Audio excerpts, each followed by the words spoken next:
Okay. KV Sarojamma గారు unmute చేసుకోండి. మధ్వాచార్య కీర్తన ఒకటి పాడతాను. రాముడు రాఘవుడు రవికులుడితడు, రాముడు రాఘవుడు రవికులుడితడు, భువి జకుపతి అయిన పరమ నిధానము. రాముడు రాఘవుడు రవికులుడితడు, భువి జకుపతి అయిన పురుష నిధానము. రాముడు రాఘవుడు రవికులుడితడు, అరయ పుత్ర కామేస్తి అందు పరమాన్నమునా, అరయ పుత్ర కామేస్తి అందు పరమాన్నమునా, పరగజనించిన పరబ్రహ్మము. సురుల రక్షింపగా అసురుల శిక్షింపగా, సురుల రక్షింపగా అసురుల శిక్షింపగా, స్థిరమై ఉదయించిన దివ్య తేజము. రాముడు రాఘవుడు రవికులుడితడు, భువి జకుపతి అయిన పురుష నిధానము. రాముడు రాఘవుడు రవికులుడితడు, వేద వేదాంతములయందు విజ్ఞాన శాస్త్రములందు, వేద వేదాంతములయందు విజ్ఞాన శాస్త్రములందు, పాదుకొని పలికేటి పరమాత్ముడు.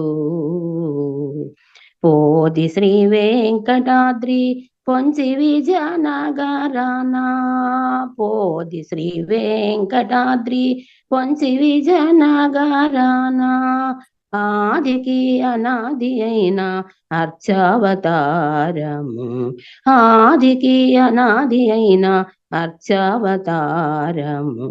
రాముడు రాఘవుడు రవికులుడితడు, భువి జకుపతి అయిన పురుష నిధానము. రాముడు రాఘవుడు రవికులుడితడు. కొన్ని ఇవి చెప్తాను. ఆదర్శంపై మనకున్న ప్రేమకు నిదర్శనం మనం చేసే సేవలో కనిపిస్తుంది. అంటే మనకుండే ఆదర్శము, మనం ఏం ఆదర్శం పెట్టుకోవాలంటే ప్రేమ, దానికి మనం చేసే సేవలో కనిపిస్తుంది. ఆనందమయ జీవితం అంటే తాను ఆనందంగా ఉండుటయే కాక ఆ ఆనందాన్ని ఇతరులకు కూడా పంచి ఇవ్వడం. అందువలన ఆనందాన్ని పొందేందుకు తిరిగి పంచేందుకు మనం సిద్ధం చేసుకోవాలి. అంటే మనము ఆనందాన్ని పొంది ఆ ఆనందాన్ని మళ్ళీ ఇతరులకు కూడా పంచేటందుకు సిద్ధం చేసుకోవాలి దాన్ని. తర్వాత మనసు అస్తవ్యస్తంగా ఉన్నప్పుడు నిర్ణయాలు తీసుకోరాదు. ఏ నిర్ణయం కూడా మన మనసు బాగాలేనప్పుడు నిర్ణయం తీసుకోకూడదు. కుదుట పడిన మనసు మంచి ఆలోచనలకు నిలవవుతుంది. మన కుదుట మంచి మనసుతో ఉన్నప్పుడే మనకు అది ఆలోచనలను మంచి ఆలోచనలే వస్తాయి. అప్పుడు మనం దానిని ఆచరించాల. మనిషి సక్రమ మార్గంలో సంచరించుటకు సహకరిస్తుంది. మనిషి సక్రమ మార్గంలో సంచరించడానికి అది సహకరిస్తుంది ఆ ఆలోచనలో.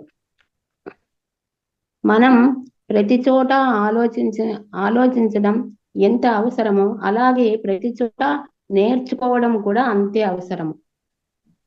నమ్మిన వారి కోసం ప్రాణాలు ఇవ్వకపోయినా పర్వాలేదు, నమ్మక ద్రోహం చేయటం మాత్రం చాలా తప్పు. నమ్మక ద్రోహం చేయటం కూడదు. విద్య నేర్చుకొని గురువు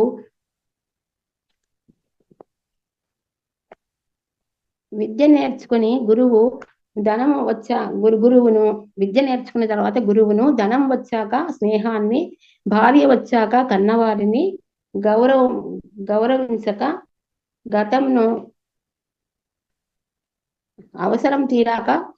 గతాన్ని అవసరం తీరాక సాయం చేసిన వారిని ఎప్పుడూ మర్చిపోకూడదు. కృతజ్ఞత కలిగిన జీవితం నిన్ను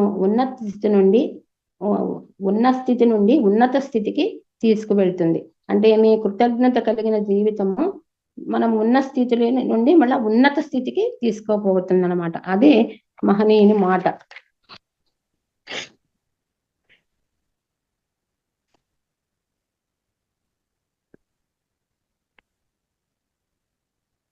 కొన్ని పదాలు చెప్తానండి. కొన్ని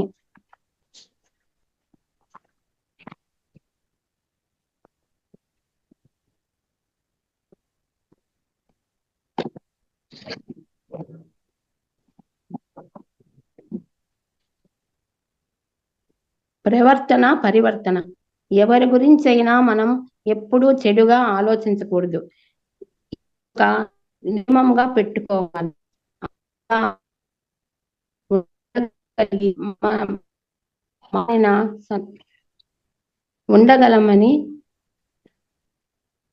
ఉండగలమా అని సందేహం కలుగుతుంది. అయినా దీన్ని మనము అభ్యాసం చేయాలి. అంటే ఎప్పుడూ ఎవరికి చెడు చేయకూడదు అనే ఆలోచన పెట్టుకోవాలా, దాన్ని అభ్యాసం చేసుకోవాలన్నమాట. ఎందుకంటే దీని వలన చాలా లాభాలు ఉన్నాయి. నిరంతరము ఇతరుల గురించి చెడుగా ఆలోచించటం వలన ముందు మన మనసులో చెడు వాతావరణం ఏర్పడుతుంది.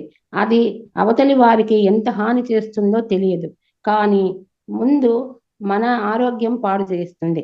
ఎంత ధ్యానం చేసినా, యోగా చేసినా, వ్యాయామం చేసినా దానిని సరిచేయలేవు.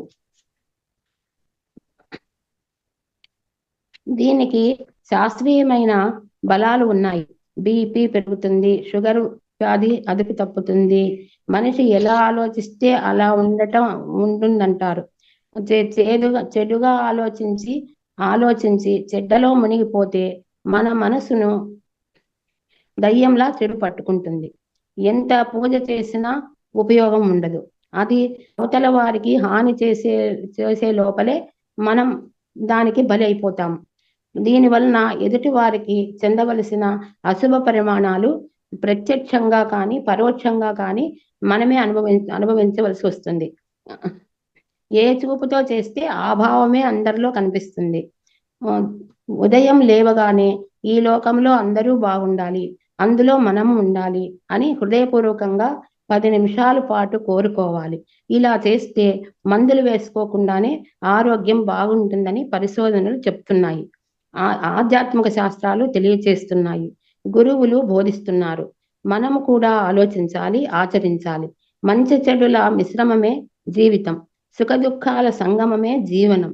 త్రేతాయుగంలో అవతార పురుషునైనటువంటి శ్రీరాముడు ఉన్నాడు. మంచికి ధర్మానికి మారుపేరు ఆయన. ఆ యుగంలోనే అతి దురాత్ముడైన మహాపాపి అయిన రావణాసురుడు ఉన్నాడు. ఏ యుగము చెడ్డను తప్పించుకోలేదు.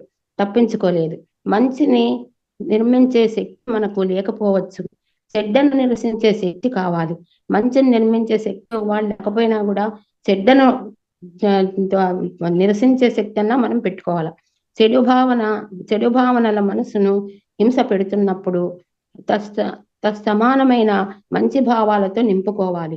అంతేకాని మీకు సంబంధం లేని ఎదుటి వారి పాపకర్మలను నిందించి లేదా ప్రచారం చేసి వారికి చెందవలసిన చెడును మీరు అనుభవించకండి.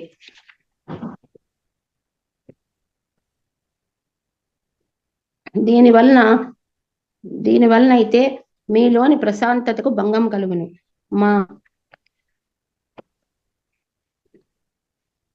కలుగుతుందో దాన్ని వదిలేయడం చాలా మంచిది. దేని వలనైతే మీలోని ప్రశాంతతకు భంగం కలుగుతుందో దానిని వదిలేయడం చాలా మంచిది.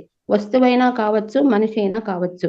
నిజానికి మితిమీరిన మానవ సంబంధాలు మిమ్మల్ని అశాంతికి లోనుకు కూరుకుపోయేలా చేస్తున్నాయి. చేయగలిగినది చేయాలి, అంతకు మించి మనశ్శాంతిని కోల్పోవడం అవసరం లేదు. మీరు జీవితం పర్యంతము సమయమంతా వీటి కోసమే వెచ్చిస్తుంటే ఇంకా జన్మ సార్థకము ఏ విధంగా అవుతుంది? ఏ విధంగా సాధిస్తారు? బంధాలను పెంచుకోకుండా వారనే కాదు, వాటిని తగ్గించుకునే దారులను కూడా తెలుసుకోవాలి. బంధాలను పెంచుకునే దారులనే కాదు, వాటిని తగ్గించే దారులను కూడా తెలుసుకోవాలి. అప్పుడే మీకు అసలైన మనశ్శాంతి దొరుకుతుంది. Thank you madam. ఇది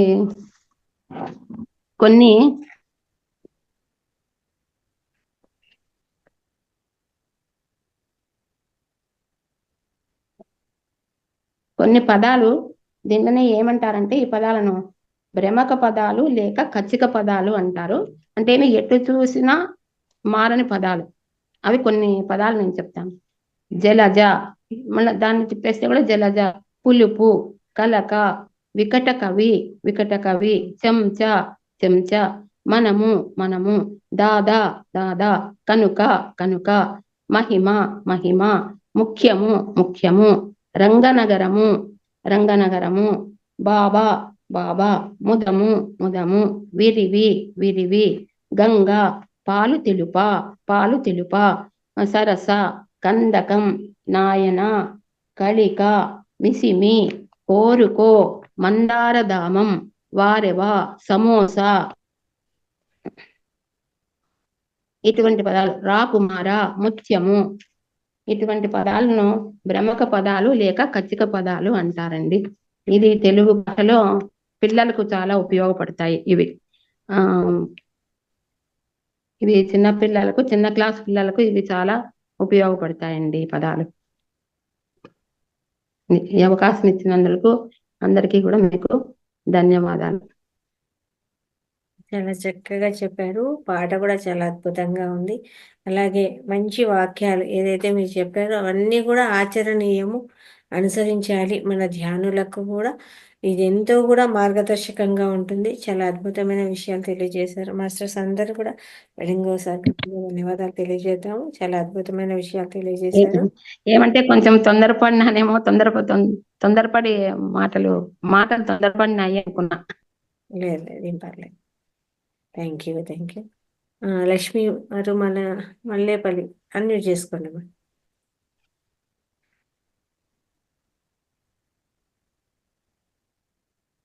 నమస్తే మేడం.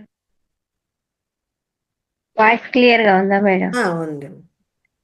నేను మొన్నట్లానే ఒక కథ చెప్తాను.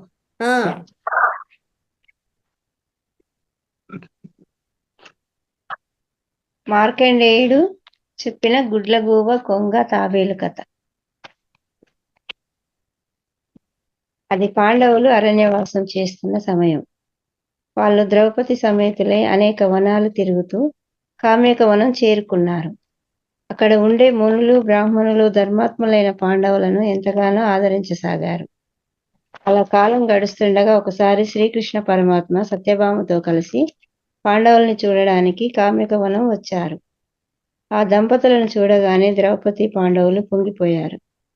కౌగిలింతలు, కుశల ప్రశ్నలు అయ్యాక కృష్ణుడు పాండవులతో వారి బలం గురించి, వారి మిత్రపక్షాల బలం గురించి వివరించి ధర్మం తప్పకుండా జయిస్తుంది అంటూ ధైర్యం చెప్పాడు. బావా, నువ్వు ఉండగా మాకు లోటు ఏమిటి? మేమంతా నీకు దాసులం. నువ్వు ఎలా అంటే అలా నడుచుకుంటాం అంటూ ధర్మరాజు శ్రీకృష్ణుడికి పరమ భక్తితో నమస్కరించాడు. అలా వారంతా ఊసులు చెప్పుకుంటూ ఉండగా అక్కడకు మార్కండేయ మహర్షి వచ్చారు. వేల కొద్ది సంవత్సరాల వయసున్న ఆ మహానుభావుడు చూడడానికి మాత్రం కేవలం 25 సంవత్సరాల వాడిగా కనిపిస్తాడు. ఆ మహానుభావుడికి పరమేశ్వరుని కటాక్షంతో పాటు సుదీర్ఘమైన జీవితానుభవం కూడా ఉండడం వల్ల ఆయనకి తెలియని విషయం లేదేమో అన్నట్లుగా ఉండేది. అటువంటి మునీశ్వరుడు రావడంతో శ్రీకృష్ణుడు పాండవులతో సహా ఆ ప్రదేశంలో నివసించే మునులంతా కూడా ఎంతో సంతోషించారు. అందరూ ఆ మార్కండేయుని భక్తి శ్రద్ధలతో సేవించారు. అప్పుడు శ్రీకృష్ణుడు మార్కండేయునితో, మహర్షి, మీరు ఎన్నో తరాలను చూసిన వారు, వేరెవరికి లేనంత లోకానుభవం కలవారు. దయచేసి మాకు ప్రాచీన రాజుల చరిత్రల్ని, మహాతపస్సు సంపన్నులైన ఋషుల కథల్ని, గొప్పవారైన స్త్రీల గాథల్ని చెప్పండి. అలానే సత్సంప్రదాయాల గురించి కూడా వివరించండి అని అభ్యర్థించాడు. దానితో ఆ మార్కండేయుడు వారందరికీ బోలెడని వృత్తాంతాలను చెప్పసాగాడు. ఆ సమయంలో పాండవులు మార్కండేయుడితో, మహాత్మా, మీరు ఇన్ని విషయాలను కళ్ళకు కట్టినట్టు చెప్తున్నారు. మిమ్మల్ని చూస్తుంటే ఆనందంతో పాటు ఆశ్చర్యం కూడా కలుగుతుంది. మాకో చిన్న సందేహం. మీకంటే ఎక్కువ కాలం జీవించిన వారిని మీరెక్కడైనా చూశారా అని అడిగారు. అప్పుడు మార్కండేయుడు, చూశాను నాయనలారా, ఆ కథ కూడా చెప్తాను వినండి అంటూ ఇలా చెప్పసాగాడు. పూర్వం ఇంద్రజ్యుమ్నుడు అనే మహారాజు ఎన్నో యాగాలు దాన ధర్మాలు చేసి రాజర్షిగా గొప్ప కీర్తి గడించాడు. ఆ పుణ్యం ఫలితంగా ఆయన స్వర్గానికి వెళ్ళాడు. అలా ఆ ఇంద్రజిమ్నుడు కొన్ని వేల సంవత్సరాల పాటు స్వర్గంలోనే ఉన్నాడు. ఒకనాడు కొందరు స్వర్గభటులు అతని దగ్గరికి వచ్చి, రాజా, నీవు చేసిన పుణ్యమంతా కరిగిపోయింది. నీ పేరు తెలిసిన వారు, నీవు పుణ్యాత్ముడు అని కీర్తించేవారు ఇప్పుడు భూలోకంలో కనీసం ఒక్కరు కూడా లేరు. కనుక ఇక నీవు స్వర్గంలో ఉండడానికి అనర్హుడవు అని చెప్పి ఆ మహారాజును భూలోకానికి పంపించేశారు. మహాపుణ్యాత్ములే స్వర్గం చేరుతారు. వారు కూడా అక్కడ స్థిరంగా ఉండిపోవడం కుదరదు. చేసిన మంచి ఏ ఒక్కరికైనా గుర్తున్నంత కాలమే వారు స్వర్గంలో ఉండగలుగుతారు. లేదంటే మళ్ళీ భూలోకానికి రావాల్సిందే. ఆ ఇంద్రజీమనుడు మహాపుణ్యాత్ముడు కనుక మరో జన్మ ఎత్తే లోపే భూలోకానికి శారీరకంగా చేరుకున్నాడు. తన పేరు తెలిసిన వ్యక్తి ఈ భూలోకంలో ఒక్కరంటే ఒక్కరున్నా చాలు, తిరిగి తాను స్వర్గానికి వెళ్ళవచ్చును. కానీ ఇంతకాలం గడిచిపోయాక ఇప్పుడు తన పేరు తలుచుకునే వాళ్ళు, అసలు తన పేరు తెలిసిన వాళ్ళు ఎవరు ఉండరేమో అన్న సందేహం కలిగింది. కానీ ప్రయత్నించి చూద్దాం అనుకున్నాడు. దానితో ఈ లోకంలో అందరికంటే నాకే ఎక్కువ వయసు అని ప్రసిద్ధి కనుక నా వద్దకు వచ్చాడు. తన కథ అంతా చెప్పి, నా పేరు మీరు ఎప్పుడైనా విన్నారా అన్నాడు. నేనెప్పుడు ఆ రాజు పేరు వినలేదు. దానితో నేను ఆయనతో, రాజా, నేనైతే మీ పేరు వినలేదు. అయితే నాకంటే ఎక్కువ వయసున్న ప్రావార కర్ణుడు అనే గుడ్లగూబ ఒకటి హిమాలయాల్లో నివసిస్తుంది. దానికి మీ పేరు తెలిసే అవకాశం ఉండొచ్చు. ఆపై ఆ ఇంద్రజీమునుడి ప్రార్థనపై అతనితో కలిసి నేను కూడా హిమాలయాలకు వెళ్ళాను. అక్కడ ప్రావార కర్ణుడు అనే గుడ్లగూబను కలుసుకొని, నీకు ఇంద్రజీమునుడు మహారాజు తెలుసా అని అడిగాం. అందుకది, నేనైతే ఎప్పుడు ఆ పేరు వినలేదు. అయితే నాకంటే పెద్ద వయసున్న నాడీజింగుడు అనే ఒక కొంగ ఉంది. బహుశా దానికి ఏమైనా తెలిసి ఉండొచ్చు అంది. దానితో ఇంద్రజీవమనుడు, నేను ఆ ప్రవార కర్ణుడు కలిసి నాడీజింగుడు ఉండే సరస్సు దగ్గరికి వెళ్ళాం. మేము ఆ కొంగతో, ఇంద్రజీవమనుడు అనే రాజు పేరు విన్నావా అని అడిగాం. మేడం, అర్థమవుతుందా?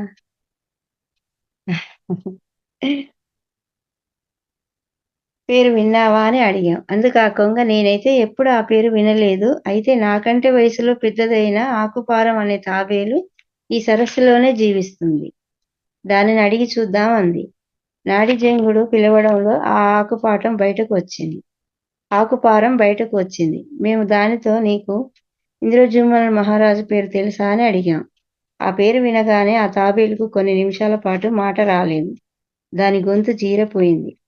కళ్ళ నుండి ఆనంద బాష్పాలు జలజలా రాలాయి. కొంతసేపటికి అతి కష్టం మీద గొంతు పెగిల్చుకొని, నాయనలారా, ఇంద్రజీవన మహారాజు పేరు తెలియకపోవడం ఏమిటి? ఆయన చేసిన దాన ధర్మాలు, యజ్ఞాలు సామాన్యమైనవా? ఆయన పరమ పుణ్యాత్ముడు, సకల జీవుల యందు దయ కలవాడు, పుణ్యమే తప్ప పాపం తెలియనివాడు. ఆ మహాత్ముడు ఈ ప్రదేశానికి దగ్గరలోనే అనేక యజ్ఞాలు చేశాడు. ఆ సమయంలో ఆయన బోధించి ఆయన బీదవారికి, బ్రాహ్మణులకు వేల కొద్ది ఆవులను దానం చేశాడు. ఆ ఆవుల మందల గిట్టల రాపిడి వల్లనే ఇక్కడ ఆ సరోవరం ఏర్పడింది. ఇన్ని వేల సంవత్సరాలుగా నేను ఏ చీకు చింత లేకుండా జీవిస్తున్నానంటే ఆ ఇంద్రజీవన మహారాజు గారే కారణం అంది. ఆ మాటలకు మా అందరికీ పరమ సంతోషం కలిగింది. అక్కడ ఉన్నవాడు ఆ ఇంద్రజీవనుడే అని తెలియడంతో ఆ తాబేలు పొందిన ఆనందం కూడా అంత ఇంత కాదు. ఇంతలో దేవలోకం నుంచి ఓ విమానం అక్కడికి వచ్చింది. ఆ దేవభటులు ఇంద్రజీవుని మహారాజుని సాదరంగా అందులోకి ఆహ్వానించారు. దానితో ఆయన ఆకుపారానికి, నాడీజంగునికి కృతజ్ఞతలు చెప్పుకొని ఆ విమానం ఎక్కాడు. నన్ను, ప్రావార కర్ణుడికి కూడా ఆ విమానంలో ఎక్కించుకొని మమ్మల్ని మా స్థానాలలో దింపి ఆయన తిరిగి స్వర్గలోకానికి వెళ్ళిపోయాడు. పాండవులారా, ఇవి మీరు అడిగిన ప్రశ్నకు సమాధానం. నాకంటే ఎక్కువ వయసున్న వారిని నేను ఎంతమందిని చూశాను. ఇంకా ఎందరో ఉండే ఉంటారు.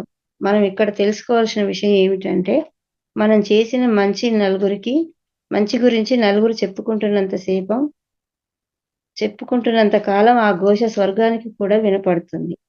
అంతకాలం పాటు మనం స్వర్గంలో ఉండడం తథ్యం. అలానే మనం చేసిన చెడు లోకంలో చెప్పుకుంటున్నంత కాలం కూడా మనం నరకంలో శిక్షలు అనుభవిస్తూ ఉండక తప్పదు. కనుక మనిషి అన్న ప్రతివాడు 10 మందికి మంచి చేయడానికి ప్రయత్నించాలి. ఎవరికీ చెడు చేయరాదు. ఆత్మసంతృప్తితో జీవించాలి అంటూ ఆ కథను ముగించాడు. ఇది మహాభారతంలోని ఎక్కువ కాలం జీవించిన వారి కథ. మన పురాణ ఇతిహాసాలన్నీ మనిషి మంచిగా బ్రతకాలనే బోధిస్తుంటాయి. అందరికీ సులభంగా అర్థం కావడానికి అనేక నిజ చరిత్రలను అందమైన కథల రూపంలో చెప్తుంటాయి. వాటి సారాన్ని మనం గ్రహించగలిగితే, ఆ కథల్ని మన పిల్లలకు చెప్పగలిగితే అందమైన కుటుంబాన్ని, ఆపై అందమైన సమాజాన్ని మనం తయారు చేయగలం. Thank you. Very good, very good. చాలా అద్భుతమైన కథ సేకరించారండి. నేను కూడా వినలేదు. Thank you very much. చూడండి, చెప్పాలి అనే ఆశ, ఆ కోరిక అనేది ఉంటే ఖచ్చితంగా పుస్తకాలు తిరగేస్తాం కదా. కాస్త జ్ఞానం అయితే మనకు తెలుస్తుంది కదా. చెయ్యాలి, మనం చెప్పాలి అనే ప్రయత్నం ఉంటే ఖచ్చితంగా ఏం చెప్పాలి ఏంటి అనేది కాస్త తిరగేయడం జరుగుతుంది. కాస్త పుస్తకాలు చదవడం జరుగుతుంది. ఆ చదవడం ద్వారా మనము జ్ఞానాన్ని పొందుతాము.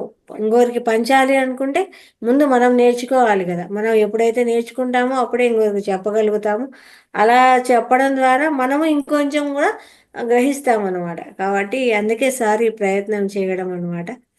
చాలా అద్భుతంగా వివరించారండి. Thank you very much. ఇంద్రజిమ్ మీనా కుమారి గారు, మేడం అన్మ్యూట్ చేసుకోండి మేడం.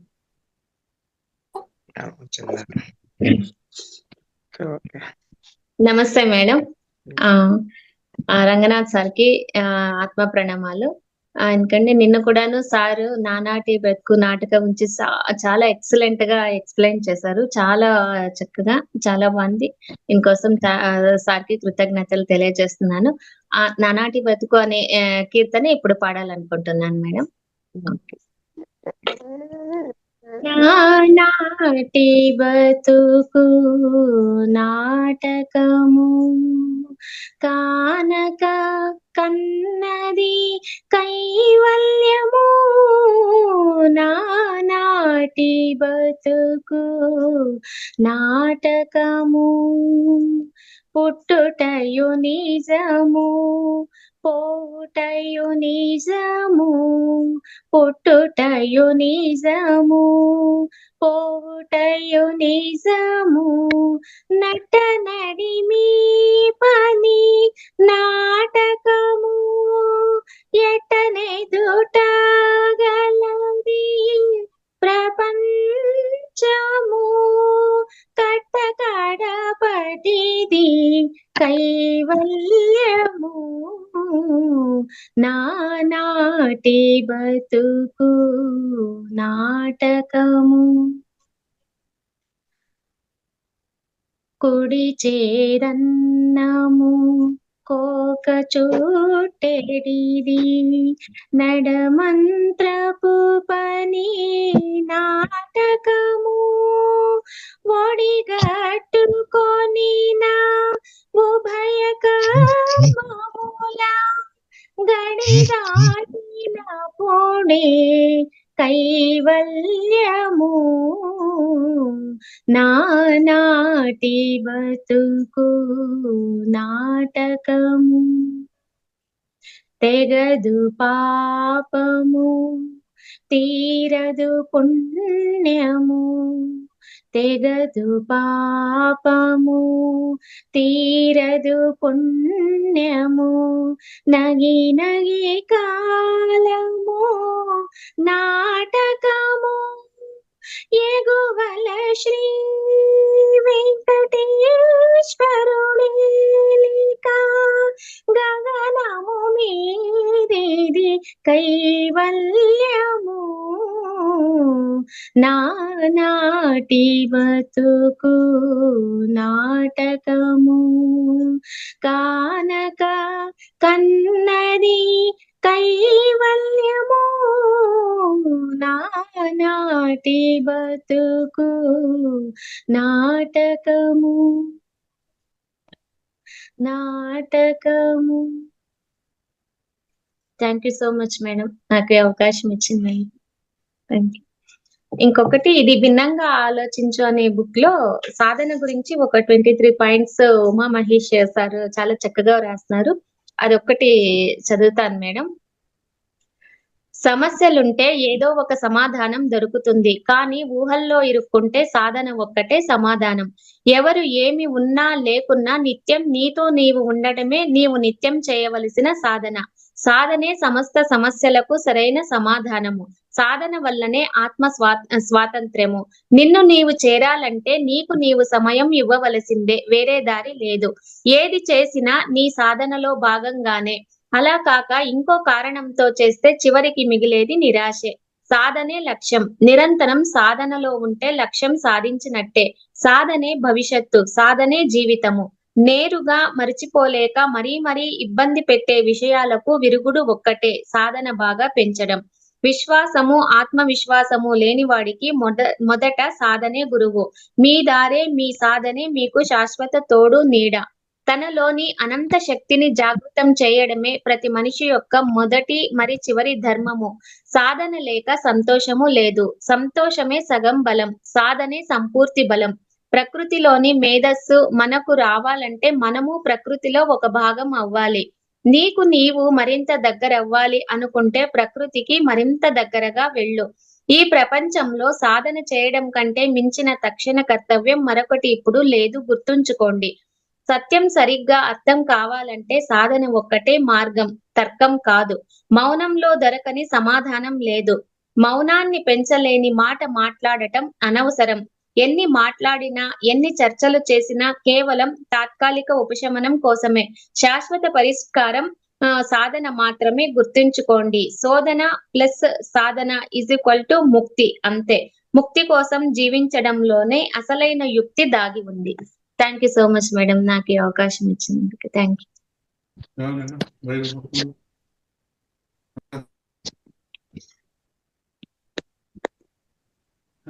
థ్యాంక్ యూ మ్యామ్, చాలా అద్భుతంగా చెప్పారు. పాట కూడా చాలా బాగుంది. అలాగే సాధన శోధన అనేది చాలా అద్భుతమైన విషయాలు వివరించారు. Thank you very much. Okay, Ravindra Rao sir గారు మాట్లాడండి. నమస్తే మేడం.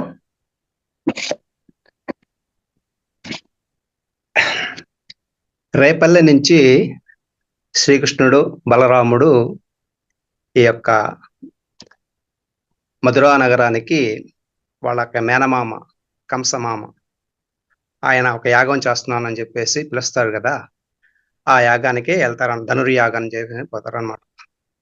ఆ కంసుడు వీళ్ళిద్దరిని ఎలాగైనా సరే చంపేయాలనే ఉద్దేశంతో చాలా పన్నాగాలు పని ఉంటాడు. మొట్టమొదట ఈ యొక్క ఏనుగుని, కువలయాపీడనం అనేటువంటి ఏనుగుని పంపిస్తాడు. ఆ యొక్క ఏనుగుని వీళ్ళు చంపేస్తారు ఇద్దరు కలిసి. తర్వాత ఇద్దరు మల్లయోధుల్ని పంపిస్తారు. ఆ మల్లయోధుల్ని కూడా చంపడం జరిగింది. తర్వాత ఈ సభాపరం పోయేసి శ్రీకృష్ణుడు మొత్తం మీద కంసుడిని చంపడం జరిగింది. కంసుడిని ఎప్పుడైతే చంపేశాడో వెంటనే శ్రీకృష్ణ పరమాత్మ వాళ్ళ యొక్క తల్లిదండ్రులైనటువంటి దేవకి వసుదేవ దగ్గరికి వెళ్ళిపోతారనమాట. పోయేసి వాళ్ళకి నమస్కరిస్తాడు. అప్పుడు దేవకీదేవి అడుగుతుంది అనమాట, తండ్రి నువ్వు పరమాత్మ అని మాకు తెలుసు కదా, మరి ఎందరో రాక్షసుని చంపేసి ఉన్నావు, ఈ కంసుడిని చంపాలనుకుంటే నీకు ఒక క్షణం పని కదా, మరి నాయన ఈ 14 సంవత్సరాలు ఎందుకు ఈ విధంగా మమ్మల్ని ఈ కారాగారం ఉంచినావు అని అడుగుతుందనమాట. అప్పుడు చెప్తాడనమాట కృష్ణుడు, తల్లి నీవు గత జన్మలో కైకేయివి, ఆ జన్మలో నువ్వేం చేసావంటే వరం కోరుకునేసి నన్ను అడవులు పాలు చేసావు, అడవులు పంపించేసావు.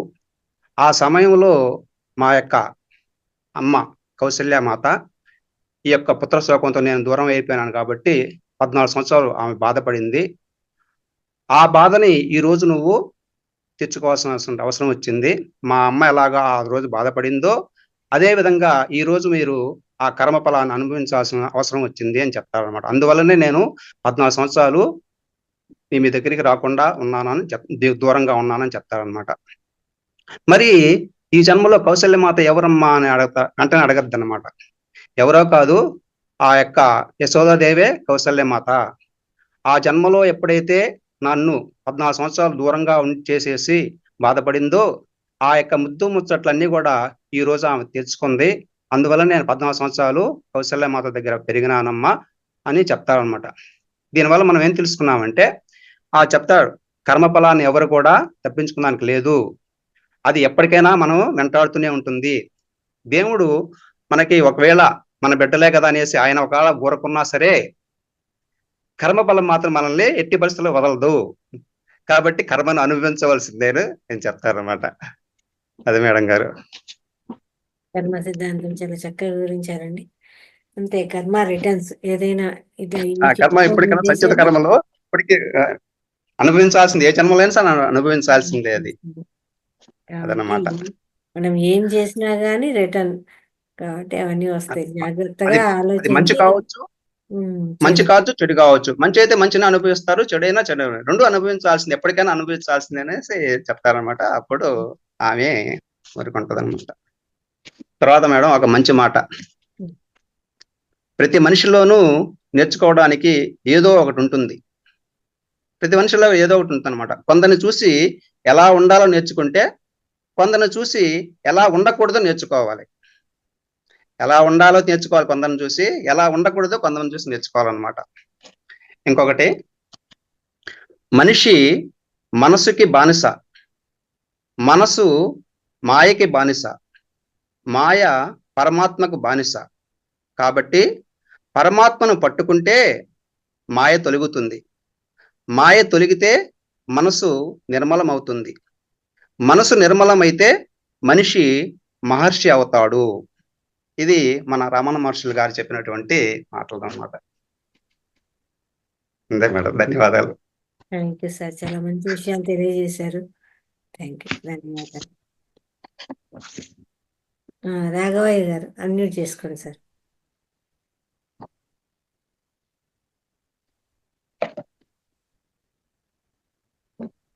రాఘవయ్య గారు. ఓకే, శివాషిని మేడం అన్మ్యూట్ చేసుకోండి. ఆత్మ ప్రణామాలు లలిత మేడం గారు. సార్కి కూడా ప్రణామములు. జూమ్ సెక్షన్ లో ఉన్న అందరికీ ఆత్మ ప్రణామములు. నేను ఒక స్టోరీ చెప్తాను. ఒక గురువు గారు ఒక శిష్యుడు అన్నమాట స్టోరీ. గురువు గారికి ఒక శిష్యుడు ఆయన జపం చేసుకుంటుంటే, మీకేం గురువు గారు, మీరు సాధువులు కాబట్టి చక్కగా జపం చేసుకుంటారు, మీకు ఏ బాధ్యతలు లేవు అని చెప్తారు. చెప్పంగానే ఆ శిష్యులతో గురువు గారు అంటారు, నాయన నీకు సంసార బాధ్యతలు ఉన్నాయి కాబట్టి నువ్వు ఆ మాట అంటున్నావు, నీకు కూడా నేను మోక్షాన్ని చూపిస్తాను, నాతో పాటు రా అని అడుగుతాడు గురువు గారిని. ఆయన అడగంగానే శిష్యుడు అంటాడు, నాకు ఇప్పుడు చిన్నపిల్లలండి, చిన్నపిల్లల్ని చూసుకునే బాధ్యత ఉంది కాబట్టి పిల్లలు కొంచెం పెరిగిన తర్వాత నేను వస్తాను మీతో పాటు, అప్పుడు నన్ను మోక్ష మార్గం చూపించండి అని చెప్తారనమాట. చెప్పంగానే గురువుగారు సరేలే నేను జపం చేసుకోవటానికి వెళ్తున్నాను అని చెప్పి వెళ్ళిపోతారు. కొన్ని ఏళ్ళ తర్వాత వస్తాను అని చెప్పి వెళ్ళిపోతారు. ఆయన వెళ్ళి ఆయన జపం చేసుకొని మళ్ళీ తిరిగి శిష్యుని దగ్గరికి వస్తారు. వచ్చిన తర్వాత, నాయన ఇప్పుడు మీ పిల్లలు పెద్దవాళ్ళు అయ్యారు కదా, మరి మీరు ఇప్పుడు ఈ టైంలో వస్తారా మరి అని అడుగుతారు. అంటే పిల్లలకి పెద్దవాళ్ళు అయ్యారు కానీ ఇంకా పెళ్ళిళ్ళు కాలేదు, ఇప్పుడే రాలేను, మళ్ళీ వస్తాను అని చెప్తారు ఆయన. గురువు గారు సరేలే అని మళ్ళీ వెళ్ళిపోతారు జపం చేసుకోవటానికి. ఆయన వెళ్ళిపోయిన తర్వాత కొన్ని రోజుల తర్వాత మళ్ళీ వస్తారు గురువు గారు శిష్యుని దగ్గరికి. పోనీ ఇప్పటికైనా వస్తావా నాయనా నువ్వు, నిన్ను నేను తీసుకొని వెళ్తాను మోక్ష మార్గానికి నాతో పాటు అంటే, గురువుగారు పిల్లలు పెళ్ళిళ్ళు అయిపోయినాయి కానీ పిల్లలకి ఇంకా సంపాదనని వాళ్ళకి చేతికి ఇవ్వలేదండి, నేను ఇదంతా వాళ్ళకి అప్ప చెప్పిన తర్వాత అప్పుడు వస్తాను అంటారు.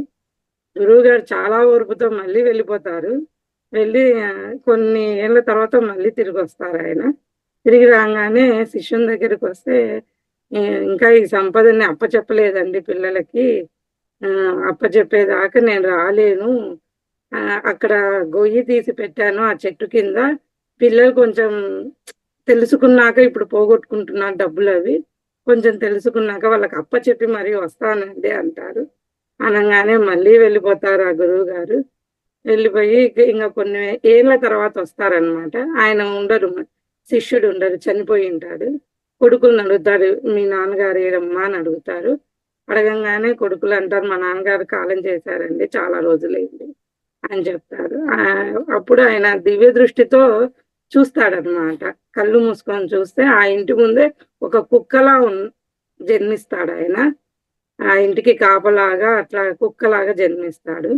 ఆ జన్మించిన తర్వాత ఆ కుక్క దగ్గరికి వెళ్ళి గురువు గారు, నాయన వస్తాను వస్తానని శరీరాన్ని వదిలేసావు, ఇప్పటికైనా వస్తావా కనీసము, ఇప్పుడైనా నిన్ను నేను తీసుకొని వెళ్తాను అని అంటే, గురువు గారు చూస్తున్నారు కదా పిల్లలకి ఏమీ తెలియకపోతుంది, అక్కడ దాచిపెట్టిన సొమ్మును ఎవరైనా దొంగిలిస్తే నా పిల్లలకి లేకుండా పోతుంది, ఇంకా కొన్ని రోజులు ఆగి వస్తాను గురువు గారు అంటారు ఆయన. సరే అని మళ్ళీ వెళ్ళిపోతారు గురువు గారు. మళ్ళీ కొన్ని రోజుల తర్వాత వచ్చేలోపు ఆ కుక్క కూడా ఉండదు. కుక్క కూడా ఉండకపోయేలోపు మళ్ళీ కళ్ళు మూసుకొని ధ్యానం చేసి ఏమైంది కుక్క అని చెప్పి ఆలోచిస్తే ఆయనకి ఒక పాము రూపంలో కనిపిస్తాడు ఆ శిష్యుడు. కనిపించగానే సరేలే అని ఆ పాము దగ్గరికి పోయి, నాయన ఇప్పటికైనా వస్తావా కనీసము, కుక్క జన్మ అయిపోయింది, పాము జన్మ ఎత్తావు, పాము జన్మ తర్వాత కూడా ఇంకా ఇంకా అని అంటే ఎలా అంటే, లేదు గురువు గారు నేను రాలేకపోతున్నాను మీతో పాటు, మీరు ఎన్నిసార్లు ఓపికతో వచ్చి పిలిచినా కూడా నేను రాలేకపోతున్నాను, ఇంకా పిల్లలు ఈ డబ్బుల్ని తెలియదు పిల్లలకి అంటే, సరే నాయన ఉండు నీకు నేనే తీసుకొని పోయే మార్గాన్ని చూపిస్తాను అని చెప్పి వాళ్ళ పిల్లల దగ్గరికి ఆ గురువు గారు వెళ్ళి, ఆ పిల్లలకి ఆ చెట్టు కింద మీ నాన్న సంపదని దాచిపెట్టారు, ఆ సంపదని మీరు తీసుకోండి, అక్కడ ఒక పాము కాపలా ఉంది అని చెప్తారు. చెప్పంగానే ఆ పిల్లలందరూ సంతోషంగా ఆ చెట్టు దగ్గరికి వెళ్ళి అక్కడ ఉన్న పాముని చంపేసి ఆ ధనాన్ని అంతా తెచ్చుకుంటారు. అప్పుడు గురువు గారు అంటారు, చూడు నువ్వంత కాపలా కాచావు, నీ పిల్లలే నిన్ను చంపి మరి తీసుకొని వచ్చారు, ఎంతవరకు మనం ఆలోచించాలో అంతవరకే చూడాలి, అంతే తప్ప అంతకన్నా ఎక్కువ మనం భ్రమ పెట్టుకోకూడదు దేని మీద, రానాయన ఇప్పటికైనా అని ఆ గురువుగా శిష్యుని తీసుకొని వెళ్ళిపోతాడు. అంతే మేడం. బాగుందండి. చాలా అద్భుతంగా ఉంది. ఎన్ని జన్మలు ఎత్తినా కానీ ఈ వాసనలు పోవు. ఆ మేడం వాసనలే పట్టుకొని పట్టుకొని పట్టుకొని మళ్ళీ దానికోసమే దానికోసమే దానికోసం. అందుకే ఫస్ట్ జన్మించినప్పుడు ఆ వాసనలు అంటిస్తారనమాట. అవి చాలా అద్భుతంగా ఉంటే మళ్ళీ దాంట్లో కోసమే పుట్టి పుట్టి కర్మలు చేస్తారు కదా. ఆ కర్మలు చేస్తున్నాం. చేసి చేసి మళ్ళీ ఇన్ని జన్మలు ఎత్తి ఆ కర్మలన్నీ అనుభవించాలి, మళ్ళా జన్మలు ఎత్తాలి. కాబట్టి ఏంటి అంటే తొందరగా వస్తారు భూమి మీదకి. అవును. అరే వదిలిపెట్టి వచ్చినాం కదా అక్కడ దానికోసం అనేసి మళ్ళీ దాన్ని అనుభవించాలి కదా అనుభవించాలి కదా ఇంతే. ఇలా పునరపి జననం పునరపి చాలా అంతే. బాగుంది. కాబట్టి దేన్ని పట్టుకోవాలి దేన్ని వదలాలి అనే దానికి కూడా ఇది కరెక్ట్ అయిన ఉదాహరణ. అది కాదు పట్టుకోవాల్సింది, ఆ గురువు చేయి పట్టుకొని ఉంటే ఇవాళకి ఎప్పుడో మంచి స్థితికి వెళ్ళిపోయింది. చేరుకోండేది. శరీరంలో ఉన్నప్పుడే బాడీలో ఉన్నప్పుడే వెళ్ళిపోయారు. కుక్క జన్మ, పాము జన్మ ఎత్తకుండా. ఇవన్నీ లేకుండా అది. మీరు కూడా మంచిగా సేకరించారు, ముందుకు వస్తున్నారు. ధన్యవాదాలు. Thank you madam. థ్యాంక్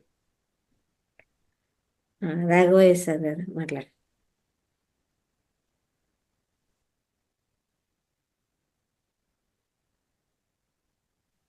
నమస్తే మేడం. రంగనాథ్ మాస్టర్ గారికి ఆత్మ ప్రణామం. మహోత ధ్యాన కుటుంబ సభ్యులందరికీ ఆత్మ ప్రణామం. తెలుగు పొడుపు కథలు ఈరోజు. సముద్రములో పుట్టి పెరిగి ఊరిలో అరుస్తుంది ఏమిటది? సముద్రములో పుట్టి పెరిగి ఊరిలో అరుస్తుంది ఏమిటది? ఎవరికైనా తెలుసా మాస్టర్స్? సముద్రంలో పుట్టి పెరుగుతుందంట, ఊర్లో అరుస్తుందంట. శంఖం. శంఖం. శంఖం. కరెక్ట్ అండి. Very good. చెట్టుకు కాయని కాయ, కరకరలాడే కాయ, ఏమి కాయ అది మాస్టర్స్? కర్జికాయనా? Correct madam. రణాలనే మించిన రణం, ఏమి రణం? రణాలనే మించిన రణం. ఏమి రణం? భరణం సార్. కరెక్ట్ సార్, మరణం. ఆడదానికి పుట్టినింట ఒకటి మెట్టినింట ఒకటి ఏమిటది? ఇంటి పేరు. ఇంటి పేరు. Correct madam. పేపర్ ఇంటిలో లీక్ అయినట్టుంది. అన్ని చెప్పేస్తున్నారు సార్. ఏమో షార్ప్గా ఉన్నారు సార్ మా వాళ్ళు. అలవాటు అయిపోయింది. సార్ వస్తారు అనేసి ముందే ప్రిపేర్ అయి ఉన్నారు అన్నమాట ఎగ్జామ్స్ కు. అవునవును. ఇంటిలో ఉండే ప్రమోదము, ఒంటిలో ఉండే ప్రమాదము ఏమిటది? షుగర్. చక్కెర. Correct madam. ఇద్దరు అక్క చెల్లెలు ప్రపంచం మొత్తం తిరిగి చూసినా ఒకరికొకరు చూసుకోరు ఏమిటది? కళ్ళు. కళ్ళు సార్. Correct madam. ఊరంతా కదిలినా ఊరగాయకుండా కదలదు ఏమిటది? ఊరంతా కదిలినా ఊరగాయకుండా కదలదు ఏమిటది?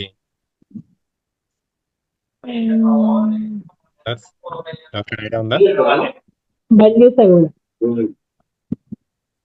మాస్టర్? ఎవరికైనా తెలుసా? భూమి. ఊరగాయకుండా కదలదు. ఊరంతా కదిలినా ఊరగాయకుండా కదలదు ఏమిటది? ఆన్సర్ వచ్చేసి బావి. ఓకే.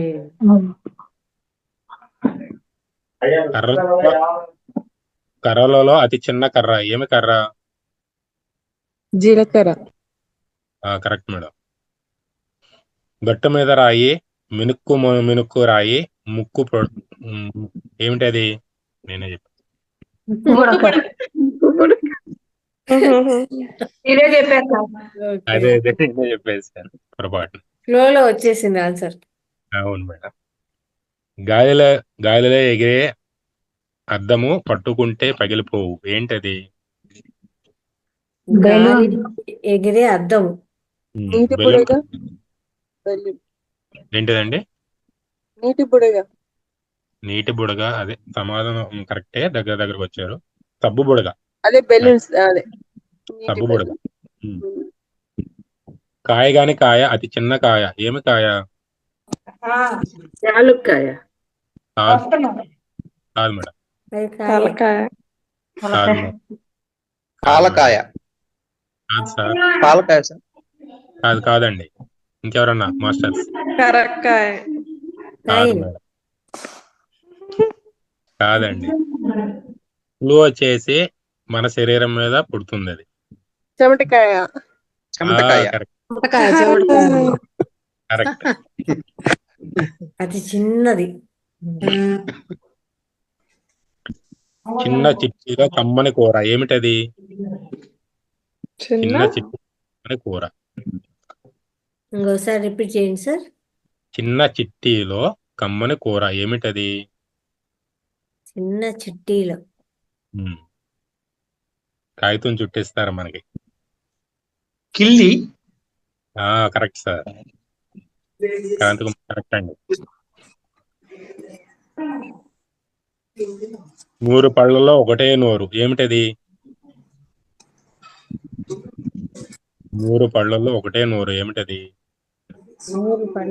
అనుకుంటండి. దువ్వెన. కాదండి. ఇది ఒక పండు. ఫ్లూ వచ్చేసి 3 పళ్ళలో ఒకటే నోరు. దానిమ్మకాయ. దానిమ్మకాయ కరెక్ట్ అండి. పొంచిన దయ్యం ఉన్న చోట ప్రత్యక్షం ఏమిటది? పొంచిన దయ్యం ఉన్న చోట ప్రత్యక్షం ఏమిటది? మాస్టర్స్ ఎవరికైనా ఐడియా ఉందా? నీడ కరెక్ట్ మేడం. బారు గాని బారు ఏమి బారు? బారు గాని బారు. ఏమి బారు? సాంబార్. దర్బార్. దర్బార్ కాదు, సాంబార్ కరెక్ట్. దర్బార్ పిల్లలకు ఉచితము, పెద్దలకు బహుమానము, యువతి యువకులకు అపురూపము, అందరికీ ఇష్టము ఏమిటది? పిల్లలకు ఉచితము, పెద్దలకు బహుమానం, యువతి యువకులకు అపురూపము, అందరికీ ఇష్టము ఏమిటది?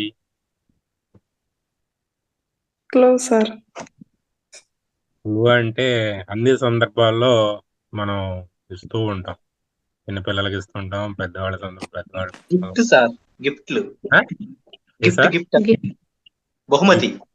బహుమతులానే ఇస్తాం. ఇది కూడా కొన్ని సందర్భాల్లో ఏమిటది?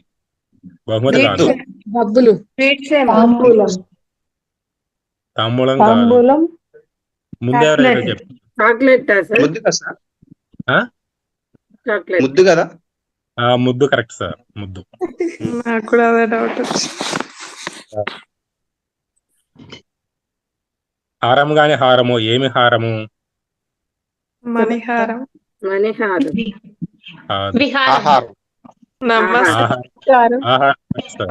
ఆహారం. ఆహారం కరెక్ట్. పుట్టినప్పుడు పురుగు, పెరిగితే పువ్వుల రాజు, ఎవరది? సీతాకోక సీతాకోక చిలుక ఒక రకంగా. ఓకే, ఇంకా పేరు, దానికి పేరు భ్రమరము. గొంగళి పురుగు, తుమ్మెద, తుమ్మెద. తుమ్మెద, భ్రమరం. భ్రమరము. బండి గాని బండి, ఏమి బండి?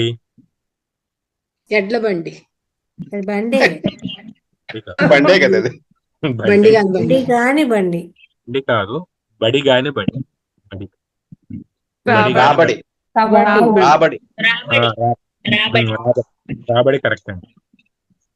పగలు తపస్వి, రాత్రి పండ్ల తోటలో రాకాసి, ఏమిటది? పగలు తపస్వి, రాత్రి పండ్ల తోటలో రాకాసి, ఏమిటది? ఇది గుడ్లో గోపు, అదే జాతికి సంబంధించింది. గబ్బిలం సార్. గబ్బిలం కరెక్ట్. తపస్సు చేసుకుంటా ఉంటది ఉదయం అంతా, చెట్లకి చెట్లకి ఏలాడుతూ ఉంటుంది కదా. అవునవును సార్. బొట్టు గాని బొట్టు, ఏమి బొట్టు? బొట్టు గాని బొట్టు, ఏమి బొట్టు మాస్టర్స్? తాళిబొట్టు సార్. నీటి బొట్టు కాదు, తాళిబొట్టు. తాళిబొట్టు బొట్టే కదా. అవునవును, బొట్టే కదా.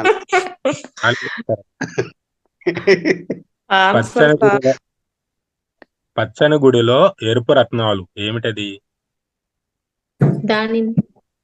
దానిమ్మ కరెక్ట్. బాడీ గాని బాడీ, ఏం body masters? Lambadi correct. Lambadi correct. పలుకు గాని పలుకు, ఏమి పలుకు? చిలక పలుకు, ఏంటండి? చిలక పలుకు. పలుకులే కాదండి, కాదండి. ఒక్క పలుకు కరెక్ట్ మేడం. పైన పటారము, లోపల లొటారము, ఏమిటది? పైన పటారం, లోపల లొటారం, ఏమిటది? మేడిపండు, అవునండి కరెక్ట్ అండి. మతి గాని మతి, ఏమిటి? శ్రీమతి.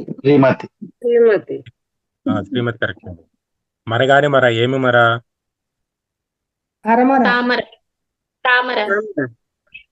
తామర. ఓకే, పడమర.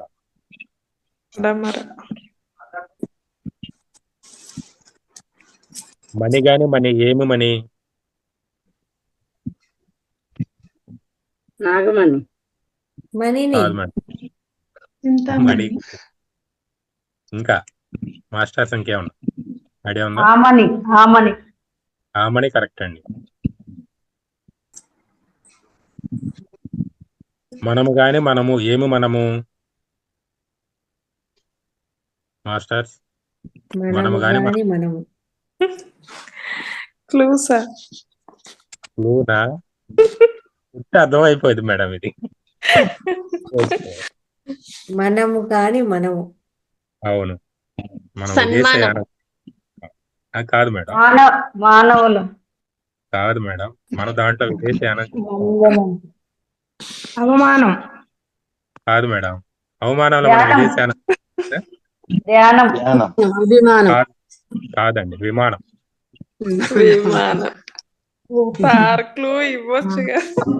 చెప్పాను మేడం, నేను ఆల్రెడీ క్లూ ఇచ్చాను కదా, విదేశయానం చేస్తామని. అయ్యో నాకు అర్థం కాలేదు. మాకు అర్థం కాలేదు. మేమిద్దరము మిమ్మల్ని మోస్తాము, మీ అవసరంలో తీరికగా మూలన పడుతూ ఉంటాం. ఎవరు నేను మేమిద్దరం చెప్పులు. మిమ్మల్ని పచ్చని పొలంలో పిచ్చుక పిచ్చుకుంటుంది, పెంచుకోబోతూ పిచ్చుకుంటుంది. ఏమిటది మాస్టర్? మొగలి పువ్వు. మొగలి కరెక్ట్, పువ్వు. Correct madam. వరి కాని వరి, ఏమి వరి? గోదావరి. గోదావరి. ఓకే, ఇంకా మనకి రాబోయే వరి జనవరి. జనవరి. జనవరి. జోక్స్ అండి, ఫిబ్రవరి అన్ని ఎవరిలే. హాస్యం కొరకు మాత్రమే అండి, ఎవరిని ఉద్దేశించిన కాదు. అన్ని మా అమ్మల్ని ఉద్దేశించే చెప్తారు. అందుకే సార్ లేదు సార్, అన్ని మా అమ్మల్ని ఉద్దేశించే కండిషన్స్ అప్లై అన్నమాట. ఓకే, భార్య అంటుందండి, అదిగో భార్య మీద మన పెళ్లి వచ్చేసింది. అయినప్పటి నుంచి అర్థం కాని విషయం ఏమిటంటే అసలు నిన్ను చూడకుండా. మేడం వినండి, మన పెళ్ళైనప్పటి నుంచి నాకు అర్థం కాని విషయం ఏమిటంటే అసలు నిన్ను చూడకుండా పెళ్లికి ఎలా ఒప్పుకున్నానో అర్థం కావట్లేదు. భర్త అంటాడు, మరి నేనెవరికి చెప్పుకోవాలి? నిన్ను చూసి నీతో మాట్లాడిన తర్వాత కూడా పెళ్లికి ఎలా ఒప్పుకున్నాను? ఓకే. చూసి మాట్లాడి అయినా ఒప్పుకున్నారు. కర్మ, ఏం చేద్దాం అంతే. ఇంకో జోక్ అండి. ఒకనాడు ఒక మహిళ ఈశ్వరుని కోసము ఘోరంగా తపస్సు చేయగా ఈశ్వరుడు ప్రత్యక్షమయ్యాడు. అప్పుడు ఈశ్వరుడు ఆ మహిళతో, ఈశ్వరుడు ఇలా ఇచ్చాడు. ఈశ్వరుడు అంటున్నాడు, నీ తపస్సుకు మెచ్చి తిని ఏ వరం కావాలో కోరుకో. మహిళ, స్వామి నాకు 1 కాదు 3 వరాలు కావాలి. ఈశ్వరుడు, సరే ఇస్తాను, కానీ నీకు ఇచ్చిన వరము 3 రెట్లు నీ అత్తగారికి చెందుతుంది. మహిళ, ఓకే అలాగే అండి. మొదటిది, నాకు 10 కోట్లు కావాలి. వెంటనే తన అత్తగారికి 100 కోట్లు వచ్చాయి. రెండవది, ఆడవారిలో అందరికంటే నేనే అందగత్తిగా ఉండాలి. అత్తగారు కూడా కోడల కంటే 10 రెట్లు అందంగా తయారు. మూడవది, నాకు లైట్ గా హార్ట్ అటాక్ రావాలని అడిగింది.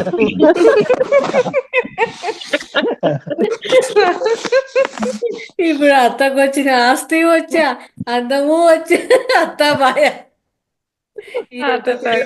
కోడలు 3 రెట్ల ఆస్తి వచ్చింది ఇంకా ఎదురు. అత్తగారికి 10 రెట్లు గుండెపోటు వచ్చి.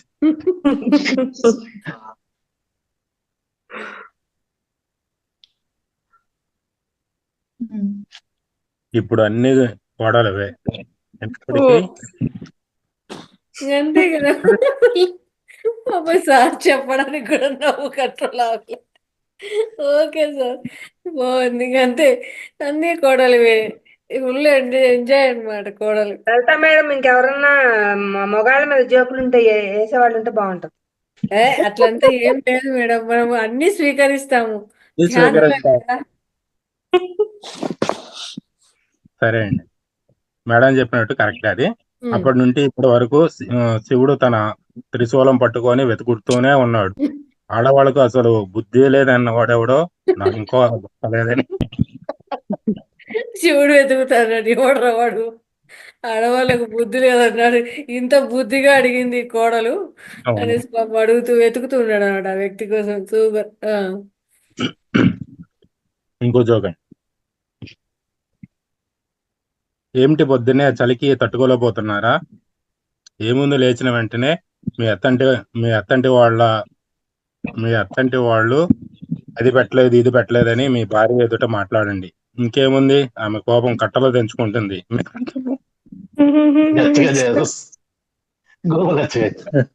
మసిగిపోతుంది అంతే. కన్నీళ్ళ చేసిన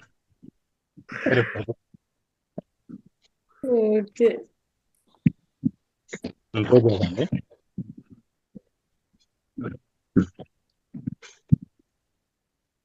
ఒకడు పొద్దున్నే నిద్రలేచి ఆధ్యాత్మిక విషయాలు ఆలోచిద్దాం అనుకున్నాడు. కళ్ళు మూసుకొని ధ్యాన ముద్రలో ఆలోచించడం మొదలు పెట్టాడు. మొదటిది, నేనెవరిని? నేను ఎక్కడి నుంచి వచ్చాను? ఎందుకు వచ్చాను? చెప్పండి తెలుసు ఇది. చెప్పండి సార్, చెప్పండి. నేను ఎక్కడికి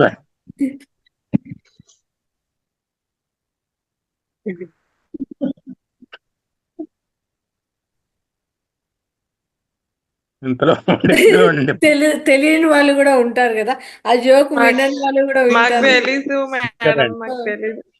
తెలియదు కదా. చెప్పండి సార్. ఇంతలో తెలియదు మాకు. భారీ అరుపులు వినపడ్డాయి. ఒకటి, నువ్వు ఒక పెద్ద సోమరిపోతువి, ఎక్కడి నుంచి తగలబడ్డావు కోటాక,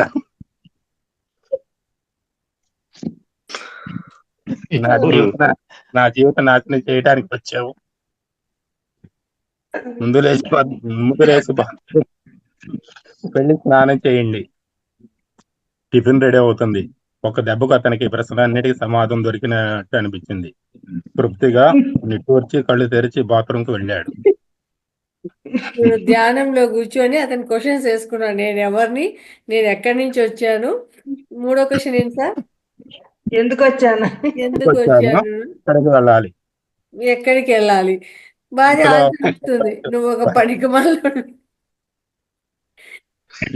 క్వశ్చన్ కి ఆన్సర్, నువ్వు పెద్ద సోమరిపోతు. నేను ఎవరిని అన్నందుకు నువ్వు ఒక పెద్ద సోమరిపోతు. ఆన్సర్ వచ్చేసింది. మూడో క్వశ్చన్, నా కర్మకు. మూడోది వచ్చి, నా జీవితం నాశనం చేయడానికే పుట్టావు, నేను ఎందుకు పుట్టానని క్వశ్చన్ వేసుకున్నాడు. ఆన్సర్ వచ్చేసింది. నాలుగోది, ఎక్కడికి వెళ్ళాలి, స్నానం చేయపో, టైం అయిపోతుంది అని ఆన్సర్ ఇచ్చేసింది. దెబ్బ లేచినాడు, పోయి బాత్రూమ్ లో దూరినాడు. అన్నింటికి ఆన్సర్ వచ్చేసింది. ఇంకేం కావాలా, అదనమాట. కాబట్టి ధ్యానంలో కూర్చున్నప్పుడు ఇట్లాంటివి కూడా కాస్త చెవులోకి వేసుకుంటా అంటే జ్ఞానోదయం. జీవిత సత్యం. కష్టం విలువ, ఇష్టం విలువ ఒకరు చెబితే తెలిసేవి కావు. కష్టాన్ని, ఇష్టాన్ని స్వయంగా అనుభవించి అనుభూతి చెందినప్పుడు మాత్రమే తెలుస్తాయి. ఎదుటి వారు పడే కష్టము తేలిగ్గాను, చూపించే ఇష్టము చులకనగాను అనిపిస్తుంది. ఉన్నంత వరకు దేని విలువ అర్థం కాదు. పోయాక ఎంత ఆరాటపడినా తిరిగి రాదు. అవును. నేటి సూక్తి. గెలిచిన వారికైనా ఓడిన వారికైనా రోజులో ఉండేది 24 గంటలే. కాకపోతే గెలవాలనుకున్న వారు నిరంతరము కష్టపడుతూ ఉంటారు. ఓడిపోయేవారు అంత కష్టపడాలా అని బాధపడుతూ ఉంటారు. ఒక మంచి మాట. కాశీకి వెళ్ళి కాయో పండో పెట్టాలి అంటారు. కాశీకి వెళ్ళి కాయో పండో వదిలిపెట్టడం అంటే దాని అర్థము మామిడి కాయో బీరకాయో వదలటం కాదు. కాశీ క్షేత్రము వెళ్ళిన వారు గంగలో స్నానం చేసి కాయాపేక్ష మరియు ఫలాపేక్ష వదిలి విశ్వనాథుని దర్శనం చేసుకోవాలి. శాస్త్రం చెప్తుంది. కాయాపేక్ష అంటే శరీరంపై అపేక్ష, కాయం అంటే శరీరం. ఫలాపేక్ష అంటే కర్మఫలంపై అపేక్షను పూర్తిగా వదులుకొని ఈశ్వరుని మీద నిండు భక్తితో మనసు లగ్నం చేయమని అర్థం. మంచి విషయాన్ని చెప్పారు సార్. నిజంగా అంతే, ఏదో వదిలిపెట్టేసాము మేము అవి తినము అంటుంటారు. అది కాదు, దాని మీద ఇష్టాన్ని, కోరికను వదలాలి. లేదు మేడం, కొంతమంది తినని కూడా వదిలేసి వస్తారు కదా. ఎందుకంటే తినము, దాన్ని ఇచ్చేద్దాం. కొంతమంది మేడం అసలు వాళ్ళు వదిలే వాళ్ళు ఎట్లా వదులుతున్నారంటే, బాగా ఇష్టం లేనాటి వదులుతున్నారు, ఇష్టమైనటి వదలటం లేదు. అదైనా సరే కనీసం అట్టన్నా ఇష్టమైన వదిలినా కొంతవరకన్నా మేలు అవుతుంది. కాకరకాయ అలాంటి కాయలు తోలుతారు, అసలు వాళ్ళు తినరు. మామూలుగా ఉంటే ఏం అది వదిలేస్తారు అనమాట. చాలా మంది అట్లా చేస్తారు. అది ఒరిజినల్ ఏంటి అనేది మూలా పడిపోతుంది అనమాట. అంటే కోరికలను త్యజించండి అని. ఎందుకంటే అంత ఇష్టం ఉంది అంటే ఇంకా అదే పోయినాక ఇంకా మిగతా దానిలతో పనేముంది అన్నట్టు ఆ కోరిక, ఈ శరీరము మీద వ్యామోహము అనేదాన్ని, అలాగే మన లోపల ఉన్న ఆ ఇష్టాన్ని అనేది వదిలేస్తే ఇంకా ఏముండదు కదా, అంత స్థితికి చేరుకుంటారు అని. కానీ రాను రాను రాను రాను ఏమైపోతుంది అంటే, ఏదో పోయినామా, కార్యక్రమాలు జరుగుతున్నాయా, మనకి ఏదో ఒకటి పండుగ వదిలేసినామా, అది ఒకవేళ మన ఊర్లో దొరకని పండుగ అయితే తీసుకోవాల్సిన పనే లేదు కదా. అది ఇంకా మేలు. అది మన ఊర్లో దొరకదు, దొరికినట్టు తింటాము, దొరకదు ఇక్కడే దొరికింది, కాశీలో దొరికిందని అక్కడే వదిలేతాం. అక్కడ కూడా మన ఉపయోగమే. అంతే అంతే. అది ఆరోగ్య చిట్కా అండి. కలువ విత్తనాలతో ఆరోగ్య ప్రయోజనం. కలోంజి విత్తనాలు చర్మ సమస్యలు పరిష్కారం చేయడంతో పాటు థైరాయిడ్తో పోరాడుతుంది. కలోంజి విత్తనాలు డైట్లో చేర్చుకుంటే బరువు కంట్రోల్లో ఉంటుంది నిపుణులు చెప్తున్నారు. రోజు కలోంజి విత్తనాలు తీసుకుంటే రక్తంలో ఇన్సులిన్ ఉత్పత్తిని పెంచి మధుమేహాన్ని అదుపులో ఉంచుతాయి. జలుబు దగ్గు తగ్గించడంలో కలోంజి విత్తనాలు కీలక పాత్ర వహిస్తాయి. బ్యాక్టీరియా సూక్ష్మజీవుల నుంచి జీర్ణాశయాన్ని కాపాడుతాయి. రక్త సరఫరాను క్రమబద్ధీకరిస్తాయి. కలోంజి విత్తనాలు ఎలా తీసుకోవాలి? పౌడర్ చేసుకోవాలి. నేను చూసి చెప్తాను మేడం. Okay sir. జస్ట్ ఉపయోగాలు. జీవిత సత్యం. ఫేస్బుక్ వచ్చాక మనుషులను కలవడం మర్చిపోయారు. వాట్సాప్ వచ్చాక మనుషులతో మాట్లాడడం మర్చిపోయారు. ఈమెయిల్ వచ్చాక ఉత్తరాలు రాయటం మర్చిపోయారు. టీవీ వచ్చాక కలిసి భోజనం చేయటం మర్చిపోయారు. ఇంటర్నెట్ వచ్చాక అష్టాచమ్మాలు ఆడటం మర్చిపోయారు. ఈ బుక్ వచ్చాక పుస్తకాలు చదవడం మర్చిపోయారు. ఆన్లైన్ షాపింగ్ వచ్చాక కలిసి షాపింగ్ వెళ్ళటం మర్చిపోయారు. అసలు ఫోన్ వచ్చాక మనిషి తనను తానే మర్చిపోయాడు. ఇంకోటండి, సముద్రాలు మేఘాలను ఆవిరి రూపంలో నీటిని అందిస్తే ఆ మేఘం తిరిగి ఆ నీటిని ఉపయోగకరంగా మార్చి సముద్రాలకే చేరేలా చేస్తుంది. ఇచ్చిపుచ్చుకునే ధోరణి ప్రకృతి నేర్పిస్తుంటే మనిషికి ఎందుకో మరి నీది నాదనే ధోరణిలోనే ఉన్నారు. అది థ్యాంక్ యూ ఈ అవకాశం ఇచ్చినందుకు మీకు Ranganath song. Thank you sir. పొడుపు కథలు సూపర్గా ఉన్నాయి. మీ జోక్స్ ఇంకా అదర్స్, మంచి వాక్యాలు, నీతి కథ, ఈ సూక్తులు అన్నీ కూడా చాలా అద్భుతంగా చెప్పారు. Thank you very much. Okay okay masters, ఇంకా ఎవరైనా చెప్తారా?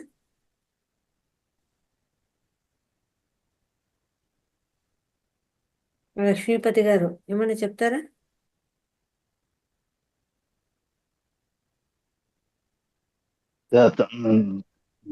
ఖడ్గమాల చదివాను మేడం. ఇంకోసారి ఈసారి ఖడ్గమాల మేడం. ఒక సెకండ్.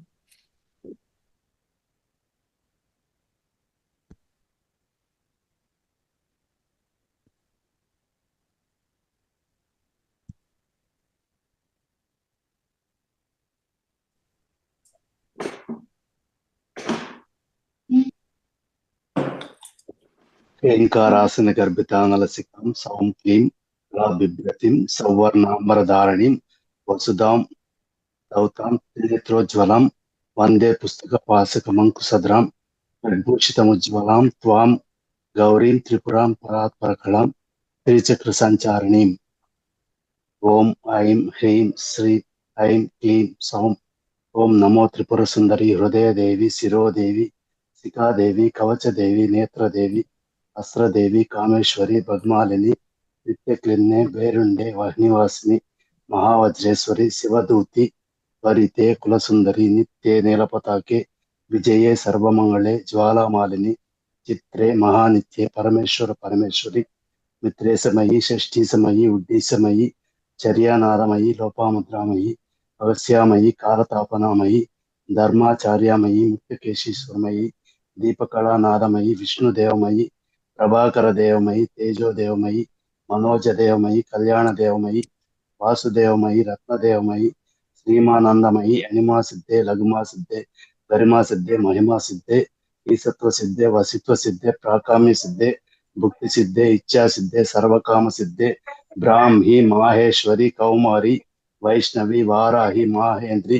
చాముండే మహాలక్ష్మి సర్వ సంక్షోభిణి సర్వ విద్రావణి సర్వాకర్షిణి సర్వావశంకరి సర్వోన్మాదిని సర్వమహంకుషే సర్వకేచరి సర్వబీజే సర్వయోనే సర్వత్రికండే త్రైలోక్య మోహన చక్రస్వామిని వెంకటయోగిని కామాకర్షిణి బుద్ధ్యాకర్షిణి అహంకారాకర్షిణి శబ్దాకర్షిణి స్పర్శాకర్షిణి రూపాకర్షిణి రసాకర్షిణి గంధాకర్షిణి చిత్తాకర్షిణి ధైర్యాకర్షిణి స్మృత్యాకర్షిణి నామాకర్షిణి బీజాకర్షిణి ఆత్మాకర్షిణి అమృతాకర్షిణి శరీరాకర్షిణి సర్వసా పరిపూరక చక్రస్వామిని గుప్తయోగిని అనంగ కుసుమే అనంగ మేకలే అనంగ మదనే అనంగ మదనాతురే అనంగ రేగే అనంగ వేగిని అనంగాకుసే అనంగ మాలిని సర్వ సంశోభన చక్రస్వామిని గుప్తతర యోగిని సర్వ సంక్షోభిని సర్వ విద్యాని సర్వాకర్షిణి సర్వహ్లాదిని సర్వ సమోహిని సర్వస్తంభిని సర్వజృంభిణి సర్వోవశంకరి సర్వోన్మాదిని సర్వార్థ సాధికి సర్వ సంపత్తి పూరణి సర్వ మంత్రమయి సర్వ ద్వంద్వ క్షయంకరి సర్వ సౌభాగ్యదాయక చక్రస్వామిని, సంప్రదాయ యోగిని, సర్వసిద్ధి ప్రదే, సర్వ సంపత్ ప్రదే, సర్వ ప్రియంకరి, సర్వ మంగళకారిణి, సర్వ కామప్రదే, సర్వ దుఃఖోన్మోచని, సర్వ మృత్యు ప్రశమని, సర్వ విఘ్న నివారిణి, సర్వాంగ సుందరి, సర్వ సౌభాగ్యదాయిని, సర్వార్థ సాధక చక్రస్వామిని, కులోతీర్థ యోగిని, సర్వజ్ఞి, సర్వశక్తి, సర్వేశ్వర్య ప్రదాయిని, సర్వజ్ఞానమయి, సర్వవ్యాధి వినాశిని, సర్వాధార స్వరూపే, సర్వ పాపహరే, సర్వానందమయి, సర్వరక్షా స్వరూపిణి, సర్వేప్సిత ఫలప్రదే, సర్వరక్షాకర చక్రస్వామిని, నిగర్భయోగిని, వసిని, కామేశ్వరి, మోదిని, విమలే, అరుణి, జయిని, సర్వేశ్వరి, కౌళిని, సర్వరోగహర చక్రస్వామిని, రహస్యయోగిని, బాణిని, చాపిని, వాసిని, అంకుశిని, మహాకామేశ్వరి, మహావజ్రేశ్వరి, మహాభగమాలిని, సర్వసిద్ధి చక్రస్వామిని, అతిరహస్య యోగిని, శ్రీ శ్రీ మహాభట్టారకే, సర్వానందమయ చక్రస్వామిని, పరాపర రహస్య యోగిని, త్రిపురే త్రిపురేసి, త్రిపుర సుందరి, త్రిపురవాసిని, త్రిపురాశ్రీ, త్రిపురమాలిని, త్రిపురా సిద్ధే, త్రిపురాంబ, మహాత్రిపుర సుందరి, మహామహేశ్వరి, మహామహారాజిని, మహామహాశక్తే, మహామహాగుప్తే, మహామహాజ్ఞప్తే, మహామహానందే, మహామహాస్కందే, మహామహాశయే, మహామహాశ్రీ చక్రనగర సామ్రాజ్ని, నమస్తే నమస్తే నమస్తే నమస్తే. నమస్తే మేడం. ఈ అవకాశం ఇచ్చినందుకు మీకు రంగనాథ్ సార్కి అందరికి ఆత్మ ప్రణామాలు. Thank you madam. Okay sir, ముందు కంటే చాలా ఇంప్రూవ్మెంట్ ఉంది. అవును మేడం. మహామహారాజ్ని అనేది, ఇంకా రజనీ శ్రీ రామానందమయి అనేది కొన్ని దోషాలు వచ్చాయి. మిగతా అంతా కూడా ఓకే చాలా మేడం. చక్కగా చెప్పారు సార్. ఇంతకు ఆ ముందు దోషాలు చాలా మిస్టేక్స్ పలకకుండా చేసుకోండి. కొన్ని ఓకే మేడం. పాదాలు అక్షరాలు మాత్రం ఒకటి రెండు మాత్రం అట్లా పొల్లుపోయింది. చాలా చక్కగా, ఓకే మేడం. చాలా ఇంప్రూవ్మెంట్ ఉంది sir. Okay, thank you madam. Okay, ఇంకా ఎవరైనా చెప్తారా?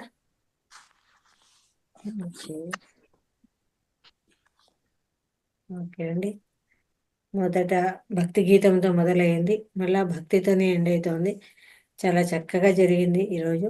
ఏంటంటే ఈ తర్వాత వచ్చిన వాళ్ళకు దీని విలువ తెలియట్లేదు, లీవ్ అయిపోతూ ఉన్నారు. అందరూ తెలుసుకోవాలి ఈ ప్రోగ్రాం ఏంటి, ఎందుకోసం పెడుతున్నాము అనేది.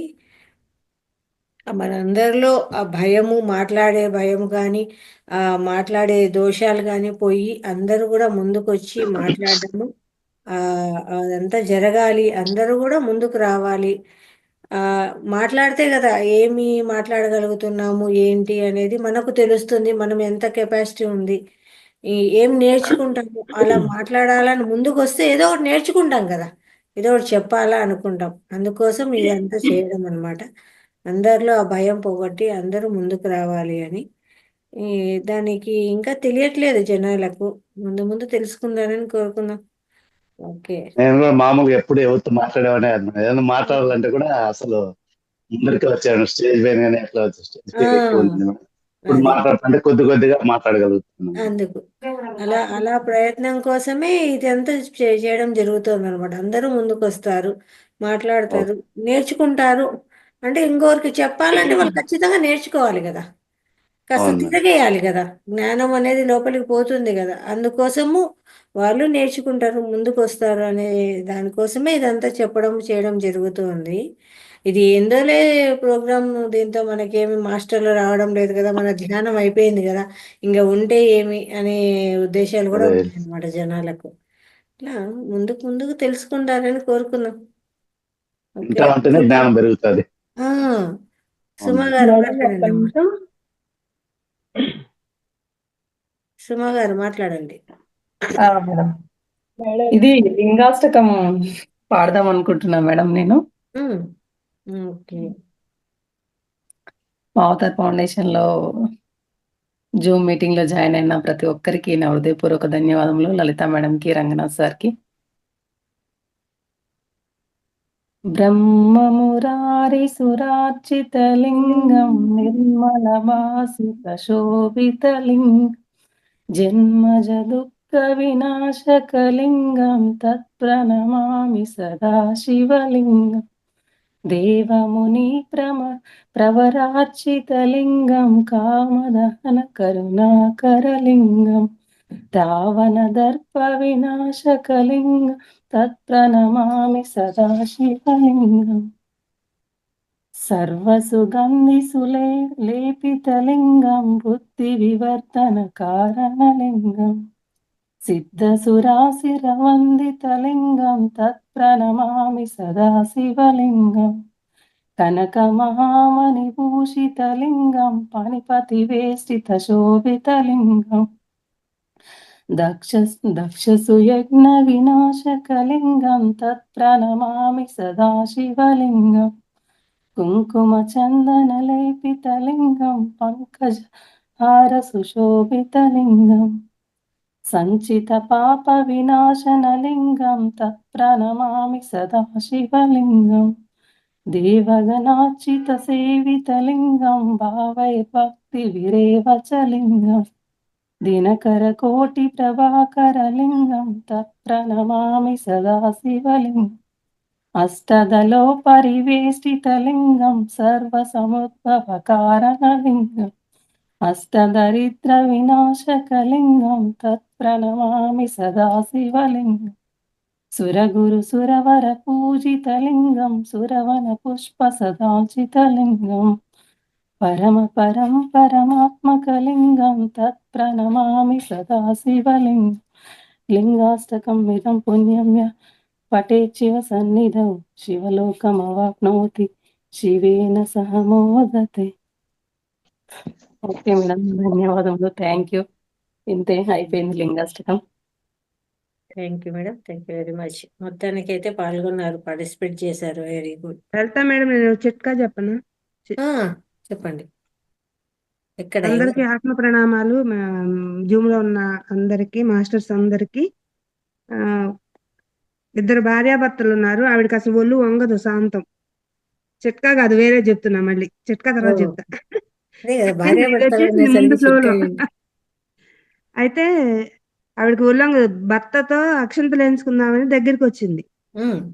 వస్తే అది తను కిందకు వంగాల్సి వస్తుందని భర్తకి ఎగాదిగా చూస్తే అతను స్టూల్ ఎక్కి పైకెక్కి అక్షంతలు వేస్తాడు అనమాట. ఒళ్ళు వంగదు అనమాట. వంగి దండం పెట్టుకుంటానికి కూడా దానికి కష్టం. అది ఇంకోటి ఏంటంటే, ఇప్పుడు మనం ఆయిల్ ఫుడ్స్ ఎక్కువ తింటాం కదా, ఎక్కువ డీప్ ఫ్రైస్, పునుగులని అవన్నీ ఇవన్నీ తింటాం కదా. అవి తిన్న తర్వాత వేడి నీళ్ళలో కొంచెం నిమ్మకాయ పిండుకుని తాగితే ఫ్యాట్ పేరుకోకుండా ఉంటది అనమాట. అది కొంచెం వాకింగ్. ఫ్యాట్ కరగడం కోసం గోరువెచ్చని నీళ్ళలో నిమ్మకాయ పిండుకొని తాగితే ఆ ఫ్యాట్ అనేది కరుగుతుంది. మంచి చిట్కా చెప్పారు. అంతే మేడం. నిమ్మకాయ ఒకటేనా అండి, ఇంకేమన్నా? నిమ్మకాయ ఒక్కటేనండి. వేడి నీళ్ళలో నిమ్మకాయ పిండు తాగితే కరుగుతుందని అంటారు. అది చాలా మంచిగా చెప్పారమ్మా. పాపం చాలా మంది కరగక్క బాధపడుతూ ఉంటారు కాబట్టి అది కూడా ఒక ఉపయోగకరమైన విషయం. అర్లీ మార్నింగ్ లేస్తూనే గోరువెచ్చని నీళ్ళలో కొంచెం నిమ్మకాయ పిండుకుంటా అయితే చాలా మంచి రిజల్ట్స్ వస్తాయి. Thank you madam. ఎవరు కానీ ఆ భర్త స్టూల్ ఎక్కాడు పాపం పెళ్ళం కోసం, అది ఇంకా గ్రేట్ విషయం. అందరూ అలా కోఆపరేట్ చేస్తే చాలా బాగుంటుంది. Thank you. ఓకే అండి, నేను ఒక జోక్ చెప్తాను. రండి మేడం గారు. మేడం హోస్టింగ్ ఎప్పుడు మొదలు పెడతారు మేడం? ల్యాప్టాప్ తో పని లేదు మేడం, మేము మీకు సపోర్ట్ ఇస్తాం, బ్యాకప్ ఇస్తాము. లేదు, మార్నింగ్ నాకు వేరే క్లాస్ ఉంటుంది. క్లాస్ తీసుకుంటానులేండి, హోస్టింగ్ కుదరదు. ఓకే. ఒక భర్త వాళ్ళ భార్యను అడుగుతున్నాడు, నువ్వు అసలు నా గురించి ఏమనుకుంటున్నావు? నేను కుక్కను అనుకుంటున్నావా, కాకిని అనుకుంటున్నావా అని కోపంగా అడుగుతాడు. ఊరుకోండి, ఇప్పుడు ఏమైందని ఆ కాకి గోల మీ అమ్మ వింటే ఏమన్నా ఉందా? ముందు అలా మొరగడం ఆపండి, శాంతంగా చెప్పింది శాంత. వాడేమో నేను అదనుకుంటానా ఇదనుకుంటానా అంటే నేను అదే అనుకుంటున్నాను అని చెప్పకనే చెప్పింది. అబ్బా, తెలివైన గ్రహించాలా. ఒక స్వామీజీని ఒక అతను అడుగుతాడు, పెళ్ళంటే నిజమైన అర్థం ఏంటి స్వామి చెప్పండి అని అడుగుతాడు. పెళ్ళంటే నిజమైన అర్థము మన చావును మనమే ప్లాన్ చేసుకోవడం రా నాయన అని చెప్తాడు. అన్యాయం కదా. ఒకతను రాత్రంతా ఫేస్బుక్ చూసి నిద్రపోతాడు అనమాట. అయితే మార్నింగ్ ఒక ఆవిడ వచ్చి పక్కన నిల్చొని ఉంటుంది. అతను ఏమనుకుంటాడు, వాళ్ళ ఆవిడేమనుకొని నాకు చాలా బద్ధకంగా ఉంది, రాత్రంతా నిద్ర పట్టలేదు, నేను తప్పున లేచే ఏదైనా మాట చెప్పు అని అంటాడు. అప్పుడు ఆవిడ అంటుంది, రాత్రంతా మీరు చాట్ చేసిందా మీ ఫేస్బుక్ ఫ్రెండ్ నేనే స్వప్నాని, ఆ ఫేస్బుక్ ఐడి నాదే అంటుంది. వెంటనే లేచి కూర్చుంటాడు. అదొకటి. ఇంకో జోక్ మేడం. ఒకతను డాక్టర్ దగ్గరికి వెళ్తాడు. అయితే డాక్టరు, నాకు పళ్ళన్నీ ఊడిపోయాయి డాక్టర్, కట్టించండి అని చెప్తాడు. అయితే ఎలా ఊడిపోయాయండి నీ పళ్ళన్నీ అని అడుగుతాడు. అయితే రాత్రి మా ఆవిడ ఒక మైసూర్పాక్ చేసిందండి అని చెప్తాడు. అంటే అవి తినిన దాని వల్ల ఊడిపోయాయా నీకు, అలాంటప్పుడు ఎందుకు నాకు వద్దని చెప్పొచ్చు కదా నువ్వు అని అడుగుతాడు. అంటే అట్లా చెప్పిన దానికే సార్ ఈ పళ్ళన్నీ ఊడిపోయినాయి అని. తిరిగిన కొన్న మిగిలేటివేమో, వద్దనేసరికి మొత్తం పోయినాయి. అది జోక్ మేడం. ఇంకోటి పుష్ప విలాపంలో పద్యం ఉంది కానీ అవి చాలా ఉన్నాయి. ఒక్క వచ్చిన మాత్రం పాడతాను, దాని మీనింగ్ కూడా చెప్తాను. పుష్ప విలాపం ఈయన ఘంటసాల గారిది అన్నమాట. ఇది చాలా మందికి తెలిసి ఉంటది. నీ పూజ కోసం పూలు తెద్దామని ప్రొద్దుతే మా తోటలోనికి వెళ్ళాను ప్రభు. ఉదయశ్రీ అరుణకాంతులలో ఉద్యానవనం కలకలలాడుతూ ఉంది. పూలబాలలు తల్లి ఒడిలో అల్లారు ముద్దుగా ఆడుకుంటున్నాయి. అప్పుడు నేనొక పూల మొక్క కడ నిలిచి శివాలున కొమ్మ వంచి గోరానడు నంతలోన విరులన్నీయు జాలిగా నోలునిచ్చి మా ప్రాణము దీతువాయనుచు బావురు మల్లవి కృంగిపోతి నా మానస మందిదో పలుకుమన్నది పుష్ప విలాస కావ్యమై.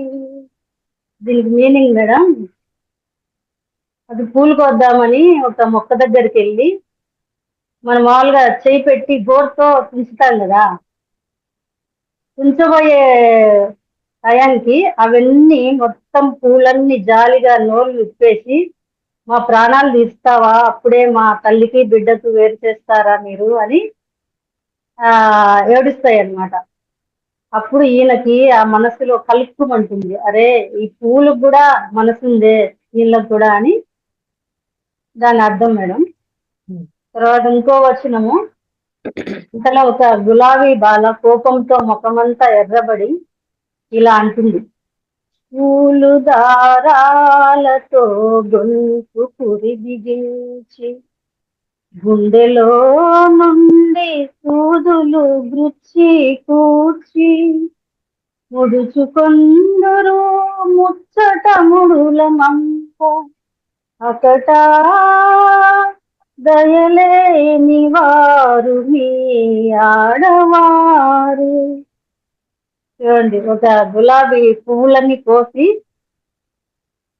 అది అంటుంది ఇట్లా, ఆమె చాలా కోపంగా ఆ గులాబీ పువ్వు ఇట్లా అంటుంది, మీరు పూలు దారాలు అంటే దారంతో మా గొంతు కురిపించి, అంటే అల్లుకుంటాం కదా పూలు, అది అది సూది గుచ్చి మాకు ఉరి బిగించి గుండెలో నుండి సూదులు గుచ్చి కూర్చి ముడుచుకుందరు, అంటే మీరు అల్లి వాటిని మా ప్రాణాలు తీస్తారు, మీరు గుండెలలో గుచ్చి, మీకు ఎంత దయలేదు మీ ఆడవారికి అని దాని అర్థం మేడం. మళ్ళీ ఓయి మానవుడా, బుద్ధదేవుని భూమిలోన పుట్టిన సహజమగు ప్రేమ నీలోన చచ్చనేమి, అందమును హత్య చేసెడి హంతకుండా మైల పడబోయని మనుజ జన్మ. చెప్తుంది, బుద్ధదేవుని భూమిలో పుట్టినావు కదా, నీకు సహజంగా ప్రేమ ఒకటి ఉంటుంది కదా, అదంతా చచ్చిపోయిందా నీకు, అందమును హత్య చేస్తావా, నువ్వు ఏమన్నా హంతకుడు అవుతావా, హత్య చేసి మైలపడిపోయే నీ మానవ జన్మ అంతా మైలపడిపోయిందా అని అడుగుతుంది అనమాట ఒక పువ్వు. అదే మేడం దీనికి అర్థం. చాలా ఇది చక్కగా పుష్ప పాడారండి. పాడము చాలా మంచిగా ఉంది. ఆ గొంతు బాగుంది. చాలా అర్థవంతంగా ఉంది. మీరు ఒక్కొక్క మాట చెప్తుంటే మేము చేసినవన్నీ గుర్తొస్తుంటాయి. ఆ పూలు కట్టేది కానీ, ఒక్కొక్కసారి ఆ పూలు గుచ్చేది కానీ అవన్నీ కళ్ళ ముందు కనిపిస్తూ ఉన్నాయి మాకు. నిజమే కదా, అదే అండి, బాధ దాంట్లో అవుతుంది. కూడా ఉంటుంది కదా, దానికి కూడా హృదయం ఉంటుంది, దాంట్లో కూడా తల్లి బిడ్డ వేరు చేయడమే కదా మనం. ఏంటంది కరెక్టే. కానీ మనము ఆరున్నాయి కానీ ఆ, బతకాలి. మనము అంటే దాన్ని మనం ఆస్వాదించడం కోసమే అవి ఉన్నాయి అనుకుంటాము. ఆ భగవంతునికి అర్చించడం కోసమే ఉన్నాయి అనుకుంటాము. అందుకే పెంచి పోషించాము అనుకుంటాము. కానీ అది కాదు కదా అనిపిస్తుంది. నిజమే, వాస్తవం అయితే అవి చెట్లకు ఉంటేనే చాలా అద్భుతంగా ఉంటుంది అనిపిస్తుంది. అందుకే అదే చెప్తున్నాడు. అందుకే అలా తీసేటప్పుడు కూడా ఐఎమ్ సారీ, ఫర్గివ్ మీ అలా చెప్పుకొని తీస్తామన్నమాట. వాటికి అదే పర్మిషన్ చెప్తున్నారు. అడిగి. ఒకసారి కోసేసి పెట్టుకొని పడేసి దాన్ని చీపురుతో ఊడ్చేస్తారు కదా మీరు, నరజాతికి మీకేమన్నా నీతి ఉందా అని ఇలా అడుగుతుంది. తీసేసి ఇట్లా పడేని కూడా పడేస్తారు అనమాట. ఇట్లా తీసి మీకేం నీతి కూడా లేదు మీ జాతికి, మానవ జాతికి. బుద్ధ భూమిలో పుట్టినా కూడా మీకు అది అసలు కొంచెం కూడా జాలి లేదు, హంతకులు మీరు అని అంటుంది ఒక పువ్వు. పువ్వు. నిజమే. ఇది నేను చిన్నప్పుడు నేర్చుకున్నా మేడం, మా నాన్నగారు చెప్పారు. అప్పటి నుంచి నాకు అసలు పువ్వులు కొయ్యాలంటేనే చాలా బాధ. అవును, అది నేర్చుకున్న వాళ్ళు ఎన్నో ఎవరు పని పువ్వులు, చేయరట. ఎన్నో చెట్లు పెంచాను కానీ నేను పువ్వులు ఏ రోజు ఇంతవరకు కొయ్యలేదు నా 35 years లో. అది మీరు నేర్చుకున్నారు కాబట్టి ఖచ్చితంగా లోపలికి మీరు చెప్తూ ఉంటేనే మేము చేసిన పని అంతా గుర్తు వస్తున్నప్పుడు ఇంకొకసారి చేయాలంటే ఆలోచిస్తాం. కానీ మీరు దాన్ని నేర్చుకున్నారు కాబట్టి ఇంకా అది లోపలికి వెళ్ళిపోతుంది కదా, కాబట్టి ఎప్పటికీ చేయలేరు ఆ పని. Thank you. చూడండి ఎంత అద్భుతంగా ఉందో పుష్ప విలాపం. పువ్వులు కూడా మాట్లాడతాయి. మాట్లాడతాయి. పూలే కాదు, చెట్లు కూడా మాట్లాడతాయి. నేను మాట్లాడతాను కూడా. చెట్లు, పూలు, పాపం భలే పక్షులు మంచిగా వింటాయి. నిజంగా నా చెట్లు అయితే మరీ బాగా వింటాయండి ఏదైనా చెప్పిన మాట. పుష్ప విలాపం అనుకుంటానండి దీన్ని అనేది. పుష్ప విలాపం అండి. ఇది ఘంటసాల గారు, ఇది ప్రైవేట్ సాంగ్. ఇదంతా మాధుర్యం, చాలా మాధుర్యంగా ఉంటుంది. అది ఘంటసాల గారు పాడితే, నేను పాడినా కాబట్టి చాలా మంది చాలా బాగా చెప్పారు మేడం, అయిపోయారు. మీ వాయిస్ కూడా బాగుంది. చాలా మంచిగా చెప్పారు madam. Thank you. Thank you madam. Okay. Okay masters, thank you very much. Madam. రేపు మరి పున్నమ ధ్యానము, రేపు ఆదివారం కదా, పుణ్యమ ధ్యానము, అలాగే సార్ వాళ్ళది సమగ్ర స్వస్థ కార్యక్రమము రేపు జరుగుతుంది. అది కూడా మంచిగా సక్సెస్ అవ్వాలని అందరి మాస్టర్లను కోరుకుందాము. Thank you very much. Welcome madam. నిజమే అండి, మేడం గారు చెప్పింది. మొక్కలు మాట్లాడతాయి, మొక్కలు, పూలు. నేను నిజం ఏదైతే అది తలుపుతున్నట్టు మనతో పొద్దున్న లేచి చూడగానే చెట్లన్నీ చక్కగా పూలు పూసి వాటిని చూడగానే అనిపిస్తుంది, చిన్న పిల్లల్ని చూసినట్టుగా అనిపిస్తుంటుంది. చాలా చాలా బాగుంటుంది. నిజంగా చెట్లు మాట్లాడతాయి, పువ్వులు, చెట్లు అన్ని మాట్లాడతాయి. కొంతమంది చెట్లు మాట్లాడి చెట్లలో ఉండి ఏం చేస్తుంది, ఏం మాట్లాడతాయి, ఏముంటాయి అంటారు, కానీ అది అనుభవించే వాళ్ళకి తెలుస్తుంది. అది కరెక్ట్. ఇగోండి మేడం, ఒకటి కనపడుతుందండి. ఇదిగోండి వినాయకుడు, రావి ఆకులు. అతికిచ్చారా, గీసారా? పెయింట్ వేసినట్టు. లేదండి, పెయింట్. పెయింట్.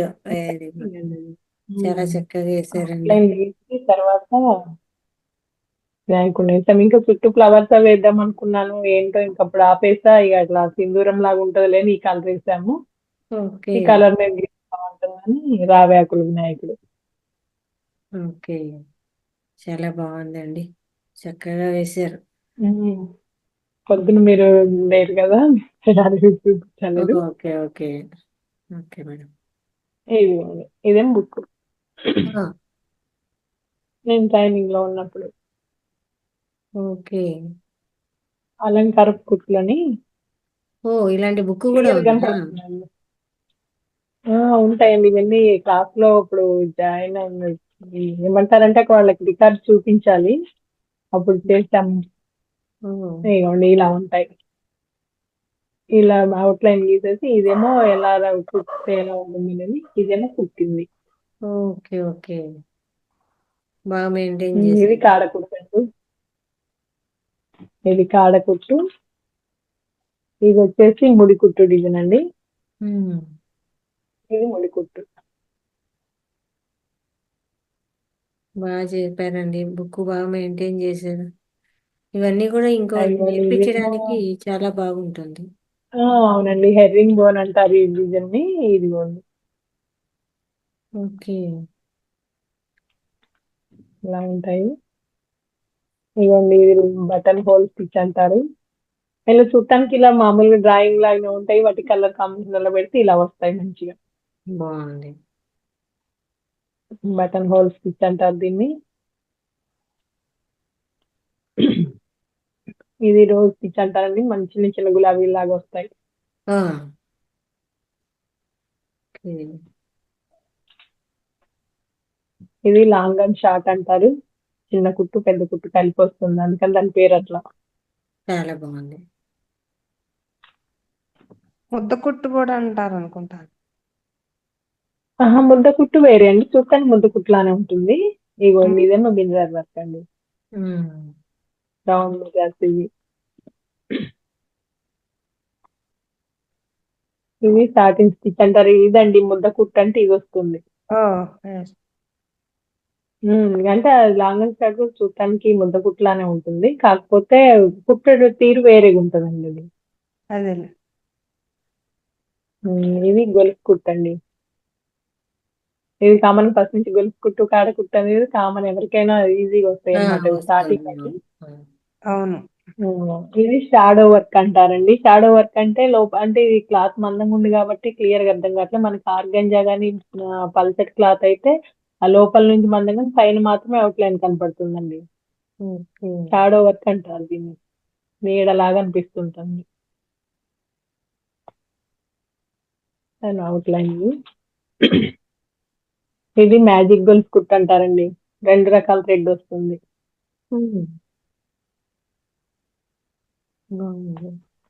అంటే థ్రెడ్ లోనే అట్లా వస్తుందేమో 2 కలర్స్. లేదండి, సింగిల్ థ్రెడ్ నే 2 రకాల దారం ఎక్కిచ్చేసి కుట్టేటప్పుడు ఒక గొలుసు చైన్ వేసినప్పుడు ఒక కలర్ వేయాలి, ఒక చైన్ వేసినప్పుడు ఒక కలర్ వేయాలి. అట్లా మూడింటితో కూడా మూడింటితో కుట్టడం చాలా రిస్క్ అవుతుంది.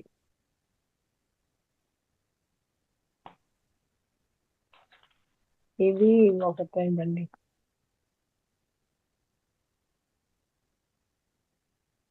లేజీ కుట్టు అంటారు దాన్ని. ఇది ఫిష్ బోన్ అంటారండి. చేప ముళ్ళు లాగా ఉంటాయి ఫిష్ బోన్.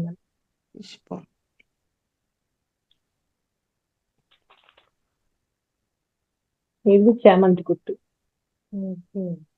చామంతి పూలు.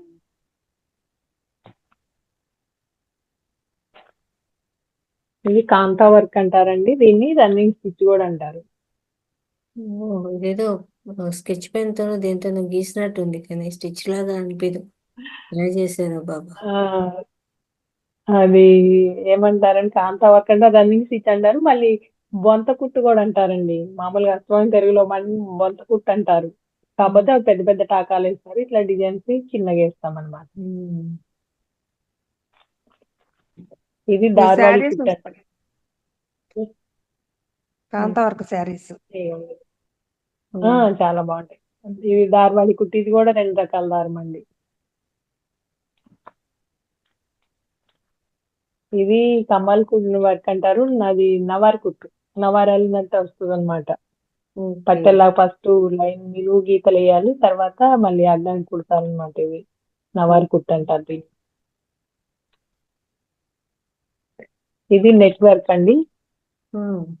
వల ఎలా ఉంటుందో సేమ్ అలా వస్తుంది.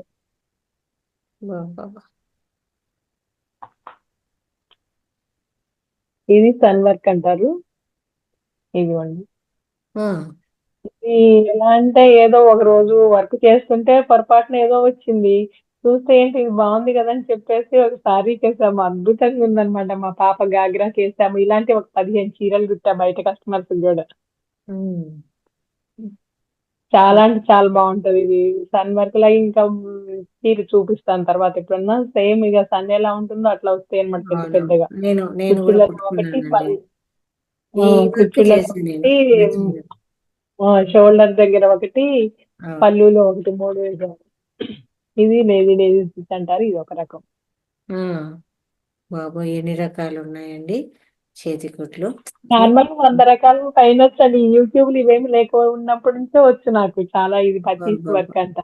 ఆ, ఇది ఇంకా చిన్న రికార్డ్ అండి. పెద్ద రికార్డు ఉంది కానీ అది ఎక్కడో ఉంది, చూడాలి. చాలా రోజులైంది దాన్ని తీయక.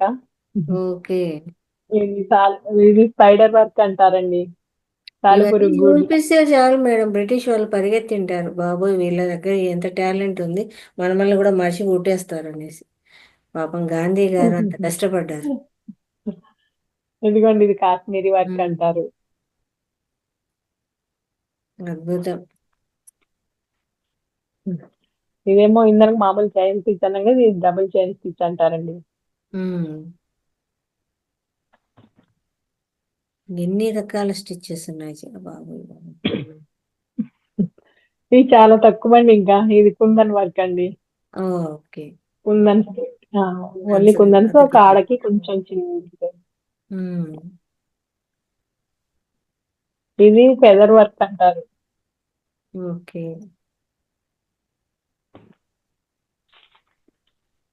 ఇది స్క్వేర్ మిర్రర్ అండి. ఇంతకుముందు అంటే క్యాస్ట్ గురించి మాట్లాడుతున్నాను ఏమనుకోవద్దు. ఇంతకుముందు అంటే ఎప్పుడు ఇంతకుముందు వెనకటి వాళ్ళు లంబాడి వాళ్ళు ఈ పెద్ద అద్దాలు ఈ బ్లౌజులు కానీ కేసుకునేవాళ్ళు. ఆ బ్లౌజ్ ఎక్కువ అలాంటి బట్టలే వేసుకునేవాళ్ళు. మేము అవును, పెద్ద పెద్ద అద్దాలు వేసి ఉండేవి. కానీ ఇప్పుడు అందరు అంటే ఫ్యాషన్ అయిపోయి అసలు డబుల్ మిర్రర్ వర్క్ అంటే ఎంత వాళ్ళ బట్టలంతా కూడా ఇలా మిర్రర్స్ తోనే ఉండేది. చక్కగా ఇంతవరకు గాజులు వేసుకునే వాళ్ళు. అవును, తెల్ల గాజులు వేసుకునేవాళ్ళు. ఇదిగోండి బీడ్ వర్క్ మొత్తం పూసలు తోటి.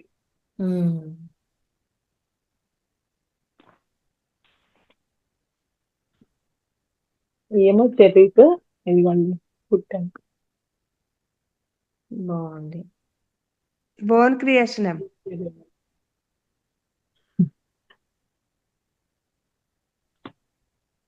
పండులాగే ఉంది. చెర్రీ ఫ్రూట్స్ ఇవి. మళ్ళీ ఎల్లో సీడ్స్ ఉంటాయి కదా వాటికి, అవి కూడా ఉన్నాయి చూడండి. అదే దాని మీద వచ్చాయి మళ్ళా 2 రకాల కుట్లు. మొత్తం దీంట్లో చెర్రీ వర్క్ అంటే 1, 2, 3, 4, 5 రకాల కుట్లు వచ్చాయి. కాడకొకటి, ఒకటి కాడల తొడిమల దగ్గర ఒకటి, అవి పైన ఎల్లో, మొత్తం 5 వచ్చాయి. ఇది మా శివకుమారి. ఓకే మేడం, చాలా చాలా టాలెంట్ ఉంది మీ దగ్గర. అందుకే పేపర్లో కూడా మీ న్యూస్ వచ్చేసింది. చక్కగా నేను షేర్ చేయాలి. చేస్తాను మర్చిపోయాను. క్లాస్ టైంలో నాకు కొంచెం హెల్ప్ కాలేదు. అక్క వచ్చారు ఇక్కడికి అండి. ఇదేమో మా పాప వాళ్ళ క్లాస్మేట్ అన్నమాట. ఇలా ఎల్లో పేపర్ షీట్ తీసుకొచ్చి బుక్ చేసిన తర్వాత తను ఏం చేసింది, ఈ లోపల ఇంత బాగున్నాయి కదా ఆంటీ నేను చేస్తానని చెప్పేసి తను బాగా కోన్స్ అవి పెడుతుంది అమ్మాయి. ఇదంతా కూడా తను రాసింది, డిజైన్ వేసింది. ఇది రాయటం అమ్మాయి రాసింది. Very good, very good. చాలా బాగుందండి. దీన్ని నిజంగా ప్రతి ఒక్కరూ నేర్చుకుంటే చాలా అద్భుతంగా ఉంటుంది. చాలా మంచి వర్క్. ప్రతి ఒక్కరికి వెళ్ళాలి, అందరూ నేర్చుకోవాలి. ఓకే మేడం, మీకు తెలిసిన దాన్ని ప్రతి ఒక్కరికి నేర్పించండి. అందరూ ఈ మరుగున పడిపోతున్నాయి ఇలాంటివన్నీ కూడా. ఎంతసేపు చూసినా మొబైల్లో గేమ్లా ఆడుకోవడాలు, అవి వీడియోలు చూడడానికే సరిపోతున్నాయి ఆడపిల్లలకు. ఇలాంటివి బయటికి రావడం లేదు. ఏమన్నా అంటే మాకు ఒక 1000 చీరల వరకు వర్క్ చేస్తుంటాండి.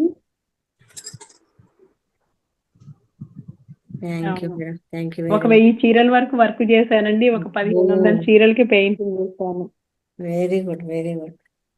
ఈసారి పెయింటింగ్స్ చూపించండి madam. Great work madam. Paintings ఇప్పుడు కష్టం మేడం. నెక్స్ట్ ఎందుకంటే అన్ని బీరువాలో ఉన్నాయి, సారీస్ తీయాలి.